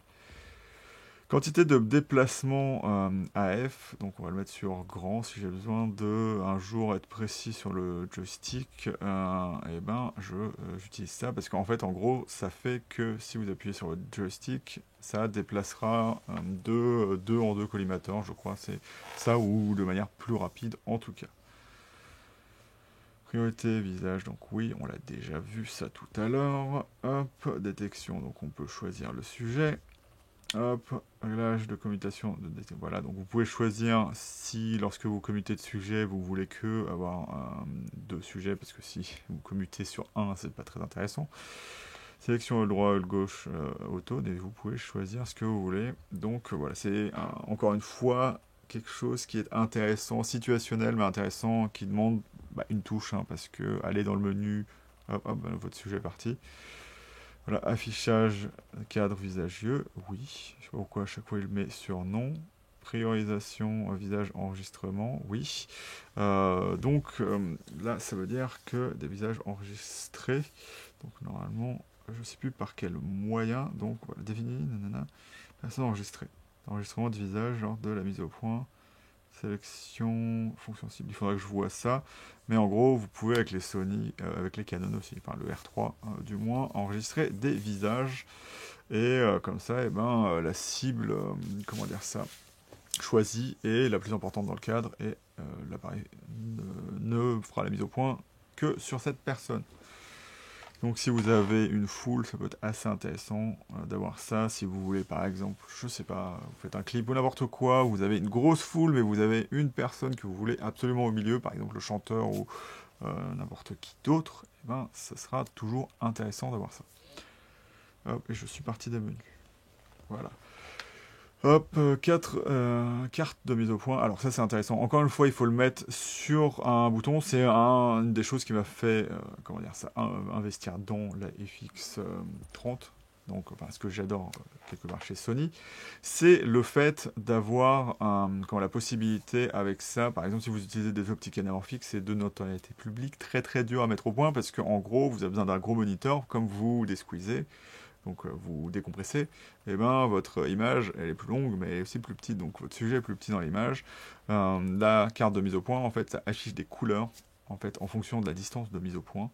Et je vais voir, est-ce que Ça fait bon, je vais pas vous l'afficher ici, mais en gros, comment vous avez du rouge, du orange et du bleu. En fait, ce qui est mis au point va pas avoir de couleur, donc ce sera ce qui est visible à l'écran. Et suivant la distance, vous aurez des couleurs qui s'affichent. Et c'était très très pratique, sans avoir besoin d'avoir un gros écran, de pouvoir faire la mise au point comme ça. Donc c'est vraiment une très très bonne fonction.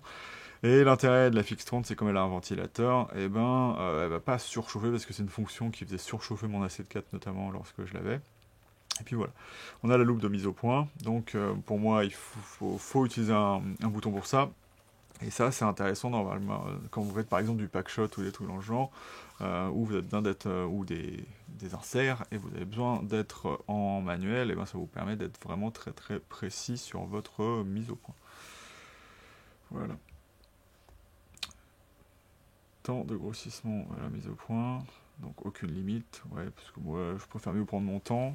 Hop, grossissement initial de la map, donc on va faire x4 parce que bah, c'est intéressant d'avoir le zoom maximal direct lorsqu'on appuie sur son bouton.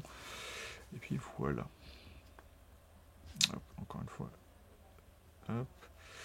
Affichage d'intensification, donc ça c'est le focus picking, donc pour encore une fois la mise au point, et donc vous avez ici le fait de le mettre ou pas, le niveau, hop, et ici on a la couleur, donc on a un nombre de couleurs qui est assez intéressante. Le blanc c'est pas la couleur la plus pratique du monde, souvent on utilise le bleu ou le rouge, et le choix viendra aussi des scènes, des personnes, des habits qu'auront les personnes aussi. Et puis voilà. Mais en général, le blanc, c'est plus compliqué. Hein. Si vous avez une scène avec, avec juste de la lumière dedans, ça peut rendre les choses un petit peu compliquées. Hop.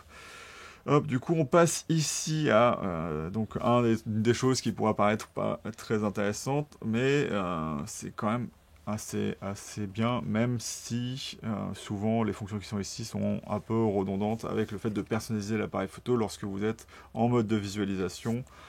Donc là, on peut choisir sa carte. Donc voilà, mode de visualisation. On peut voir les dossiers. Ça, je m'en sers absolument jamais. Hop, on a les grossissements, donc agrandir dans l'image, hop, mais voilà, encore une fois, c'est des choses qui sont intéressantes directement lorsque vous êtes en train de regarder vos photos ou vos vidéos. Hop, donc on a le grossissement précédent, donc en fait ça maintient ce qui est dans les menus lorsque vous changez de photo, me semble-t-il. Hop, position de mise au point, oui c'est ça. Hop, sélection mémo, donc on a la protection, la notation, voilà, donc on arrive ici, non, j'ai pas envie de faire ça, mais vous pouvez le faire, voilà, je sais pas, voilà, je me suis retrouvé totalement ailleurs, voilà. Qu'est-ce que t'as? Alors, tu m'as éjecté là, petit bug. Donc voilà, hop, supprimer, donc hop, supprimer en appuyant 2 fois, ah oui voilà, c'est le choix de ce qu'on fait en supprimant, ça peut être intéressant. En appuyant 2 fois, confirmation d'effacer, annuler. Hop, je mettrais bien ça. Ne veuillez pas, voilà. Donc Sony aime bien vous prévenir hein, que c'est pas bien, enfin faites attention, hein, ne faites pas ça n'importe comment. Modifier, pivoter, donc voilà, on a tout ce qui va être retouche dans l'appareil photo, donc c'est pour les photos. Visualisation, lecture, intervalle, donc pour faire du diaporama, ou ce qui est pour moi pas intéressant du tout, mais si, enfin voilà, je dis pas que ce ne sera pas intéressant pour tout le monde, index d'image, donc voilà, c'est le nombre de photos qui sont indiquées, donc 9 ça paraît le bon compromis, sinon on voit absolument plus rien, parce que l'écran est pas si grand que ça non plus, et je dis pas ça parce que l'écran pourrait être plus grand, c'est surtout qu'on arrive à une limite en termes de ce que peut avoir un boîtier comme écran. Voilà. Affichage comme groupe, voilà, on a encore ces trucs, rotation auto. Rotation, affichage auto. Non, moi j'aime pas tout. Ah, en vidéo, je sais pas. Affichage de cadre de mise au point. On peut l'afficher directement avec le display, donc je vois pas pourquoi je le ferai ici. Donc voilà. Non. Ah, je déteste quand tu fais ça. Pourquoi?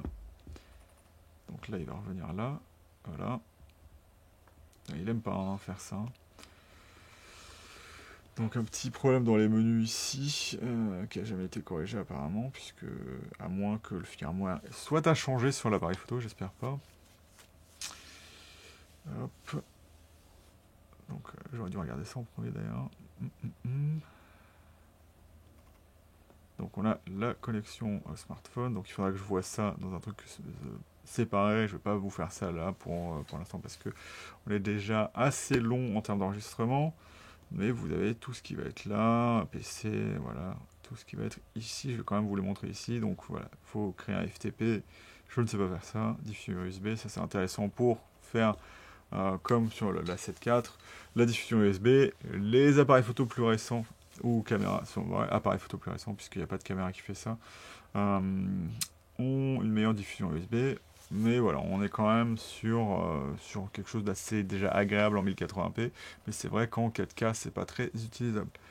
Hop, on peut se connecter, hop, comme ça, là, hop, plein de trucs, Bluetooth, voilà. Et voilà, on a le mode avion. Et donc après, on aura ce qui est un petit peu plus, pas un peu plus intéressant. En fait, tout a été regroupé à peu près au même endroit, parce qu'il y a plein de choses un petit peu différentes. Non, je suis pas sûr de... Du coup, puisque en fait j'utilise tellement d'appareils photo différents que là je vais peut-être raconter des bêtises. Donc là vous avez la sélection NTSC ou PAL, donc c'est là que vous changez, mais à chaque fois il faut éteindre ou allumer, et rallumer l'appareil photo, donc je vais pas le faire. Ça, je voulais pas montrer parce que l'appareil photo est directement passé où j'ai je l'ai pas très bien fait, on va dire ça comme ça. Mais lorsque vous allumez l'appareil photo, en fait, il va vous demander votre langue et tout ce qui est voilà zone, machin. Donc voilà, c'est ce qui se passe ici. Hop. Donc voilà. Et comme je vous l'ai dit, NTSC PAL. Donc on peut rétablir le réglage, je ne vais pas le faire. On peut sauvegarder aussi sur la carte pour mettre sur une OTFX30. Personnaliser manipulation. Donc là on a photo et vidéo. Hop, réglage de personnalisation de touches. Donc la loupe de mise au point, elle était déjà là. Ah oui, bah je l'avais pas vu. Donc 2, c'est non réglé. Donc de base, alors ça c'est en prise de vue vidéo. Et donc on peut voir ce qu'il y a ici. Donc hop. Mon sélecteur 1. Donc ça c'est des modes spécifiques. Hop, qui est assez intéressant parce qu'on a plusieurs options disponibles ici. Et en fait, ce sont des réglages spontanés.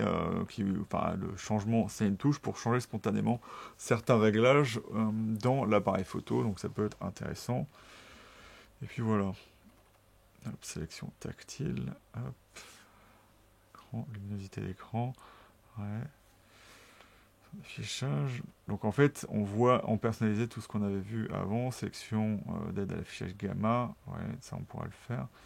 J'essaie juste de voir un petit peu ce qu'il y a, signal sonore. Donc voilà, le bruit typique Sony lorsque vous enregistrez, vous pouvez l'enlever ici. Hop, format de fichier, vitesse de défilement enregistrement.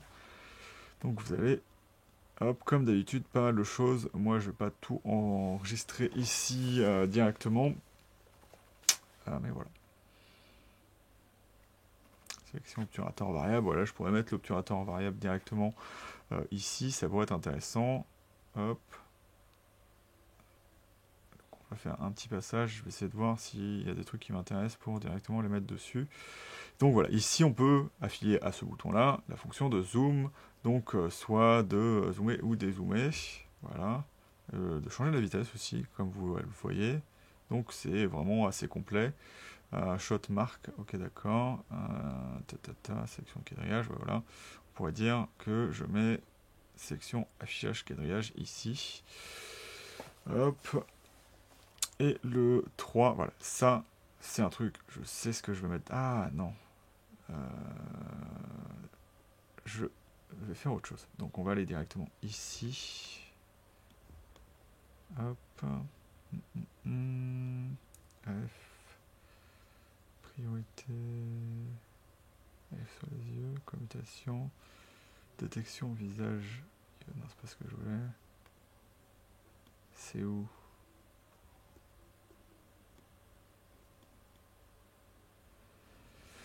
Priorité visage, non, c'est pas ce que je cherche. AFC, c'est ça. Commutation de détection de sujet.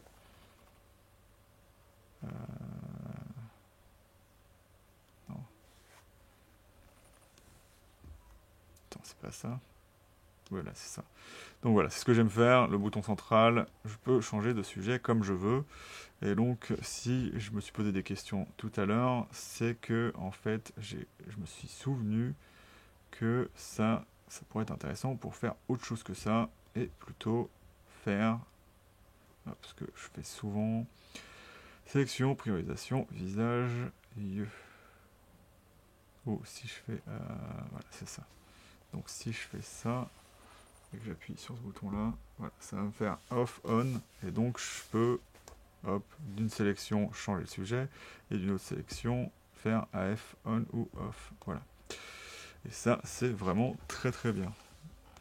Donc un exemple de ce que je fais souvent lorsque j'enregistre du coup. Et du coup, ça nous a pris déjà deux trucs. Donc on a sélection, affichage, zebra. Donc ce qui est intéressant, c'est que je peux le mettre sur on. Donc ça c'est très bien, c'est déjà fait. Je le fais souvent déjà comme ça, donc merci. Et en plus, comme on est intelligent, on a regardé sur le boîtier et c'est directement comme ça, puisque toutes les fonctions, si vous ne le savez pas, mais vous le savez certainement, qui sont directement enregistrées sont marquées sur le boîtier. Donc ça vaut peut-être le coup, si vous trouvez les fonctions intéressantes, de les laisser à l'endroit où elles sont indiquées. Voilà, par exemple, loupe de mise au point, il y a vraiment marqué focus magnification dessus, magnification. Puis voilà. Pas non plus forcément, hop, sélection d'intensification. Donc là, le peaking est ici. Donc, ah non, TVA, je disais des bêtises. Le TVA, il est quand même ici. Donc le shutter, donc il y a bien les trois paramètres de l'exposition flexible qu'on peut passer en automatique. Donc, my bad. Et je devrais sûrement l'enlever du coup, parce que je viens de me remarquer que ça ne me servait à rien d'avoir la possibilité de mettre la vitesse en automatique. Hop, je veux dire directement sur le boîtier, du moins. Donc balance des blancs, donc ça c'est très très bien, ça c'est très très bien, je l'avais déjà vu, on l'a déjà vu tout à l'heure puisque le menu nous a passé, le menu de l'exposition flexible nous a directement passé là-dessus. Hop, standard de mise au point, donc ça veut dire quoi ça? Ah oui, c'est le zoom, donc ça recentre le collimateur. Enregistrement de film, c'est normal, c'est le bouton REC, et en plus il s'allume, donc c'est très très intéressant, on va pas le changer. Hop, enregistrement de film aussi quand vous êtes en face, donc c'est quelque chose de caméra cinéma, même si ce n'est pas une caméra cinéma. Hop, VOF, c'est... Personne qui vient de se rendre compte d'un truc là. Ouais, on va faire ça. Ici, on va mettre le verrou AF. 6. Hop, AFMF. Est-ce que...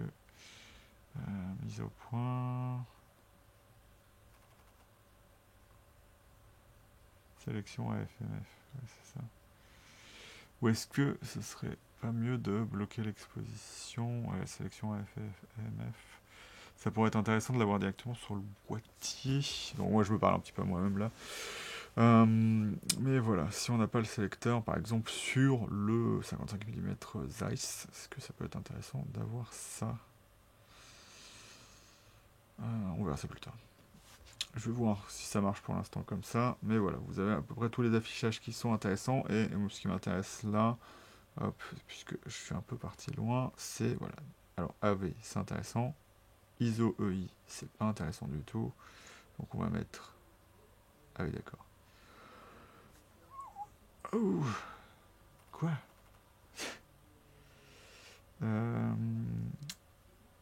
Vitesse d'obturation. Attends, c'est cool. On fait un truc, on va regarder là. TV, vitesse d'obturateur. Ok, d'accord. C'était ça, donc on va mettre ça. Et on va mettre vitesse d'obturateur. Voilà. Parfait, c'est ce que je voulais. Et comme ça, ça correspond plus à ce dont j'ai l'habitude. Hop, donc on a le réglage photo. Ça marche exactement pareil, sauf qu'on est en photo. Réglage en... Donc là, ça peut être assez intéressant. Suivre, ça ne veut rien dire. Parce que, voilà, ça savez, suivre perso. Qu'est-ce que c'était perso en vidéo? Loupe de mise au point. Donc, oui, on peut dire que c'est quand même assez intéressant. Donc, Sony a bien fait son travail. Donc, 2, on va régler. Et ce que je vais faire, c'est ce que je fais d'habitude, c'est un support de lecture. Voilà. Parfait. Hop. Alors ici, suivre perso. Voilà, là par contre, c'est n'importe quoi. Suivre perso photo. Pourquoi j'aurais besoin d'avoir l'ouverture automatique lorsque je regarde mes vidéos? Je sais pas. Donc c'est un peu bizarre. Donc on va prendre ces deux boutons là, je pense, pour commencer.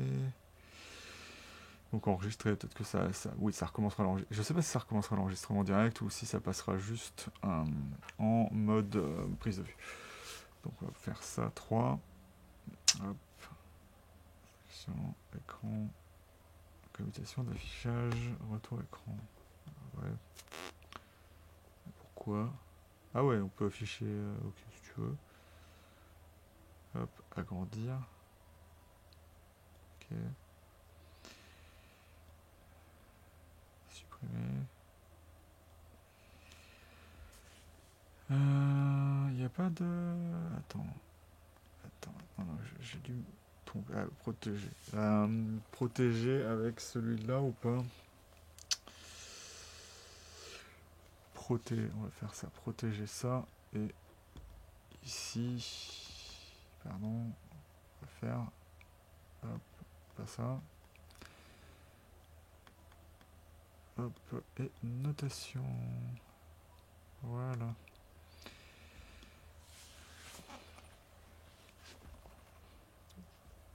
Réglage menu FN, donc ça c'est très intéressant.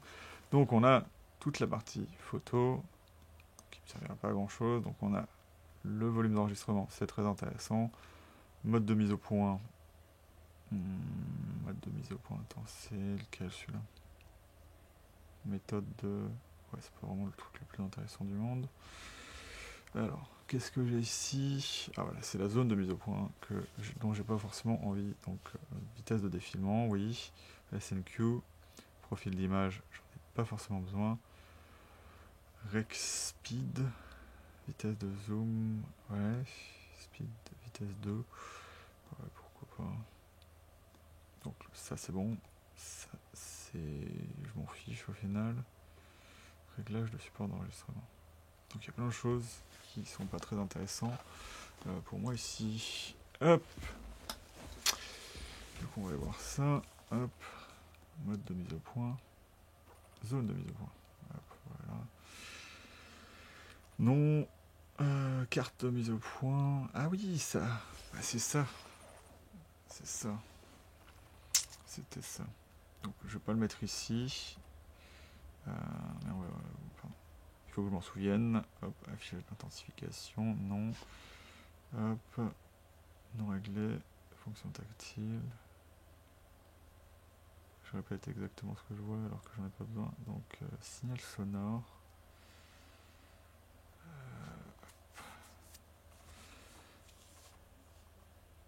Format de fichier, tiens. Ouais. Parce qu'on a le rec, FPS, vitesse de défilement et format. Donc ça c'est pas mal. Picking, j'en ai pas besoin. Est-ce que j'en ai pas besoin? On verra ça. Le niveau zébra, j'en ai pas besoin. Hop. Détection, toc toc toc. Carte de mise au point.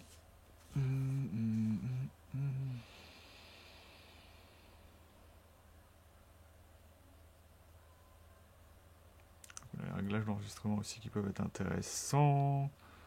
Mode de prise de vue. Non. Non. Non. Steady shot, ajustement, longueur focale. Hop.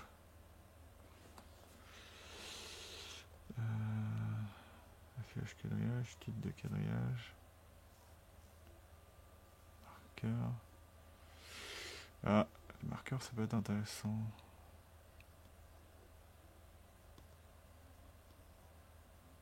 Ok, on va voir ça.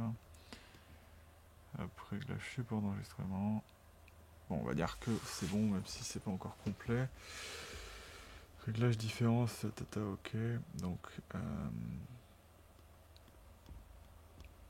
Donc ça indique tout ce qui sera différencié photo et vidéo.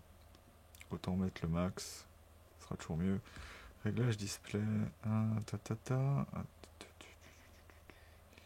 ok, ça c'est bon. Rec avec le déclencheur, je crois qu'il y a assez de boutons pour que... Je vais mettre oui, parce que si on utilise la télécommande, ça sera quand même intéressant. Rotation de la vague de zoom. On valide accès, ok d'accord. Désolé. Personnalisation, sélecteur. Tac tac tac, séparer le mode M des autres. Mode... Ah oui d'accord, non. Ouais c'est ça. Ah bon, c'est bizarre. Ah oui d'accord. Ça fait la même chose qu'en vidéo, ok d'accord. Parfait. Personnalisation, mon sélecteur. Ah oui, alors ça veut dire que... Donc ça, on peut changer ce que font les molettes en fonction d'un bouton qui va servir à changer ce que fait les molettes tout simplement. Donc il y aura un bouton personnalisé qui serait indiqué, enfin oui, qui, comment dire, ça changerait ce que fait en valeur les molettes. Mais moi j'aimais bien mettre ça sur la compensation d'exposition, il n'y en a pas sur ce boîtier, donc on va dire qu'on ne fait rien du tout. Rotation AVTV normale, on peut la faire en mode Nikon aussi, puisqu'il n'y a que Nikon qui inverse ses bagues. Hop, verrouillage d'éléments de commande. Tata, sélecteur multi. Je pense qu'on peut le mettre sur une touche, donc si ça vous intéresse, c'est ici. Ici, non, parce qu'il faudra le mettre sur une touche. Hop, manipulation tactile, fonctionnement tactile on. Balayer vers le haut, ouvrir le menu FN, c'est bien ça. Ça c'est bien. Fonctionnement tactile lors de la prise de vue. Affichage, ah ouais d'accord. Ah, il voit qu'il y a l'HDMI, donc il me dit d'aller me faire voir. Donc c'est une chose que je ne pourrais jamais vous montrer. Hop, luminosité d'écran, donc on a ça, et en plus on a la fonction temps ensoleillé qui permet de comment dire ça, un peu détruire ces réglages de luminosité, passer directement de ce mode là à un mode très très lumineux, ce qui est vraiment pas mal. Qualité d'affichage standard, je vois pas pourquoi je le mettrais pas en élevé. Direction, retournement écran. Faudra que je vois ça. Hop. Retourner à 180 degrés. Attends, ça va faire quoi ça? Je peux pas vous le montrer. Donc faudra que je fasse peut-être un petit short là-dessus. On verra. Mais c'est bien qu'on ait l'option, parce que souvent si c'est ce que je pense, souvent il y a un problème sur les hybrides, c'est que, ou sur tous les appareils photo avec un écran qui se retourne, c'est que on veut juste le retourner un petit peu et l'écran se retourne déjà, ce qui est un petit peu un problème. Si c'est 180 degrés, je pense que ça ne sera pas affecté de la même manière, mais il faut que je vérifie ça. Donc on a les réglages, encore une fois, du timecode. Hop, aide à l'affichage off, donc c'est retourné ici. Type d'aide à l'affichage, donc ok, d'accord, auto. Ah oui, auto. Si vous mettez pas auto, ça va s'afficher même en photo, donc faites attention à ça. Hop, afficher lutte, ouais. Affichage de décompression. Voilà, on a la décompression anamorphique, donc de 1.3 ou 2. Ça reste très limité, mais c'est quand même mieux que de ne rien avoir. Donc après, si vous avez une optique 1.6, 1.3 ou 2, ça va pas vraiment faire l'affaire, mais voilà, c'est quand même déjà là. Donc c'est pas mal. Affichage, prise de vue restante, toujours affiché, on va dire ça, ouais. Affichage instantané. Attends, c'est quoi déjà? Non. Quand on prend une photo, c'est ça? Ouais. Affichage du nom du fichier, oui, pourquoi pas.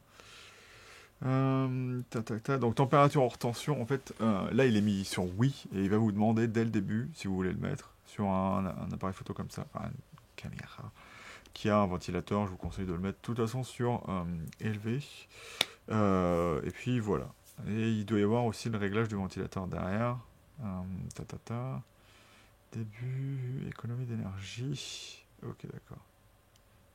On va mettre 5 minutes.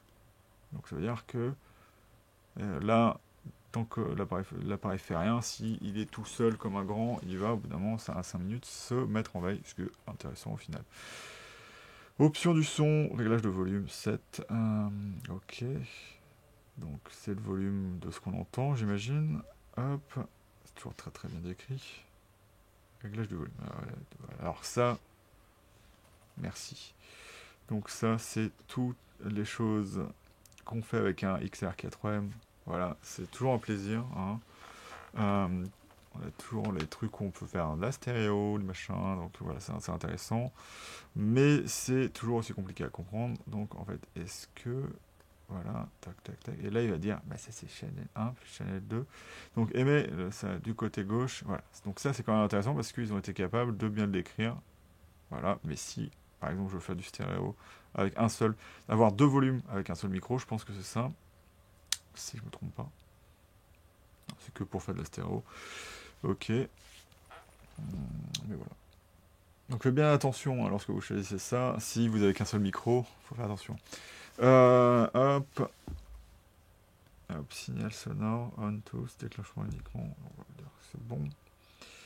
Mode de connexion USB, sélectionner si connecté. Voilà. Donc en fait, ce qui est intéressant chez Sony, c'est que à chaque fois que vous le connectez, il va vous demander ce que vous voulez faire de la caméra, si vous voulez en faire une webcam, un truc, un bidule. Et ce qui est intéressant, c'est cette option qui permet de transformer votre boîtier en disque. Et c'est vraiment très très bien. Donc c'est pour ça qu'il vous affiche ça. Sinon, voilà, vous pouvez faire ça. Donc le MSC, c'est quand ils indiquent indiqué comme un disque. Le MTP, c'est quand vous voyez l'appareil photo. Mais le problème du MTP, si c'est comme chez Canon, c'est que vous ne pouvez pas sortir plus de 4 Go à la fois. J'ai pas compris pourquoi. Mais voilà, c'est mieux de faire stockage de masse si vous voulez en faire par exemple un lecteur de carte. Voilà, réglage USB 1, multiple. Voilà. Donc, le mode de branchement, dispositif, généralement réglé sur multiple. Ok. Bah, si c'est comme ça, c'est comme ça. Alimentation USB, oui, pourquoi pas. Hein. Ça vous permettra d'utiliser la Power Delivery. Résolution HDMI, vous pouvez choisir ce que vous voulez. En général, on est sur auto, à part quand rien ne va plus et que votre comment dire ça, votre sortie fait des siennes. Hein. Réglage sortie HDMI, voilà, vous avez résolution de sortie. Hop, auto 1080. Il détecte tout seul. Ouais, c'est intéressant ça. Il détecte tout seul ce que lui indique l'enregistreur externe. Ok, si tu veux. Fichage info HDMI, donc voilà. Si vous voulez enregistrer via votre enregistreur externe, désactivez-le. Parce que, en fait, là, ça me permet de vous enregistrer ce qu'on appelle les displays, et donc de faire en sorte que il y ait tous les menus qui s'affichent correctement. Mais quand on filme, on ne veut pas que ça s'affiche correctement. On veut avoir une vidéo commande HDMI. Oui, donc ça veut dire que vous pouvez enregistrer directement avec l'enregistreur externe. Ouais, c'est ça. Même si là, ça le fait pas. Mais bon, c'est pas grave. Donc, qu'est-ce que ça veut dire? Active le contrôle de l'appareil à partir d'un téléviseur. Ah! Oh, ok, d'accord. Oui.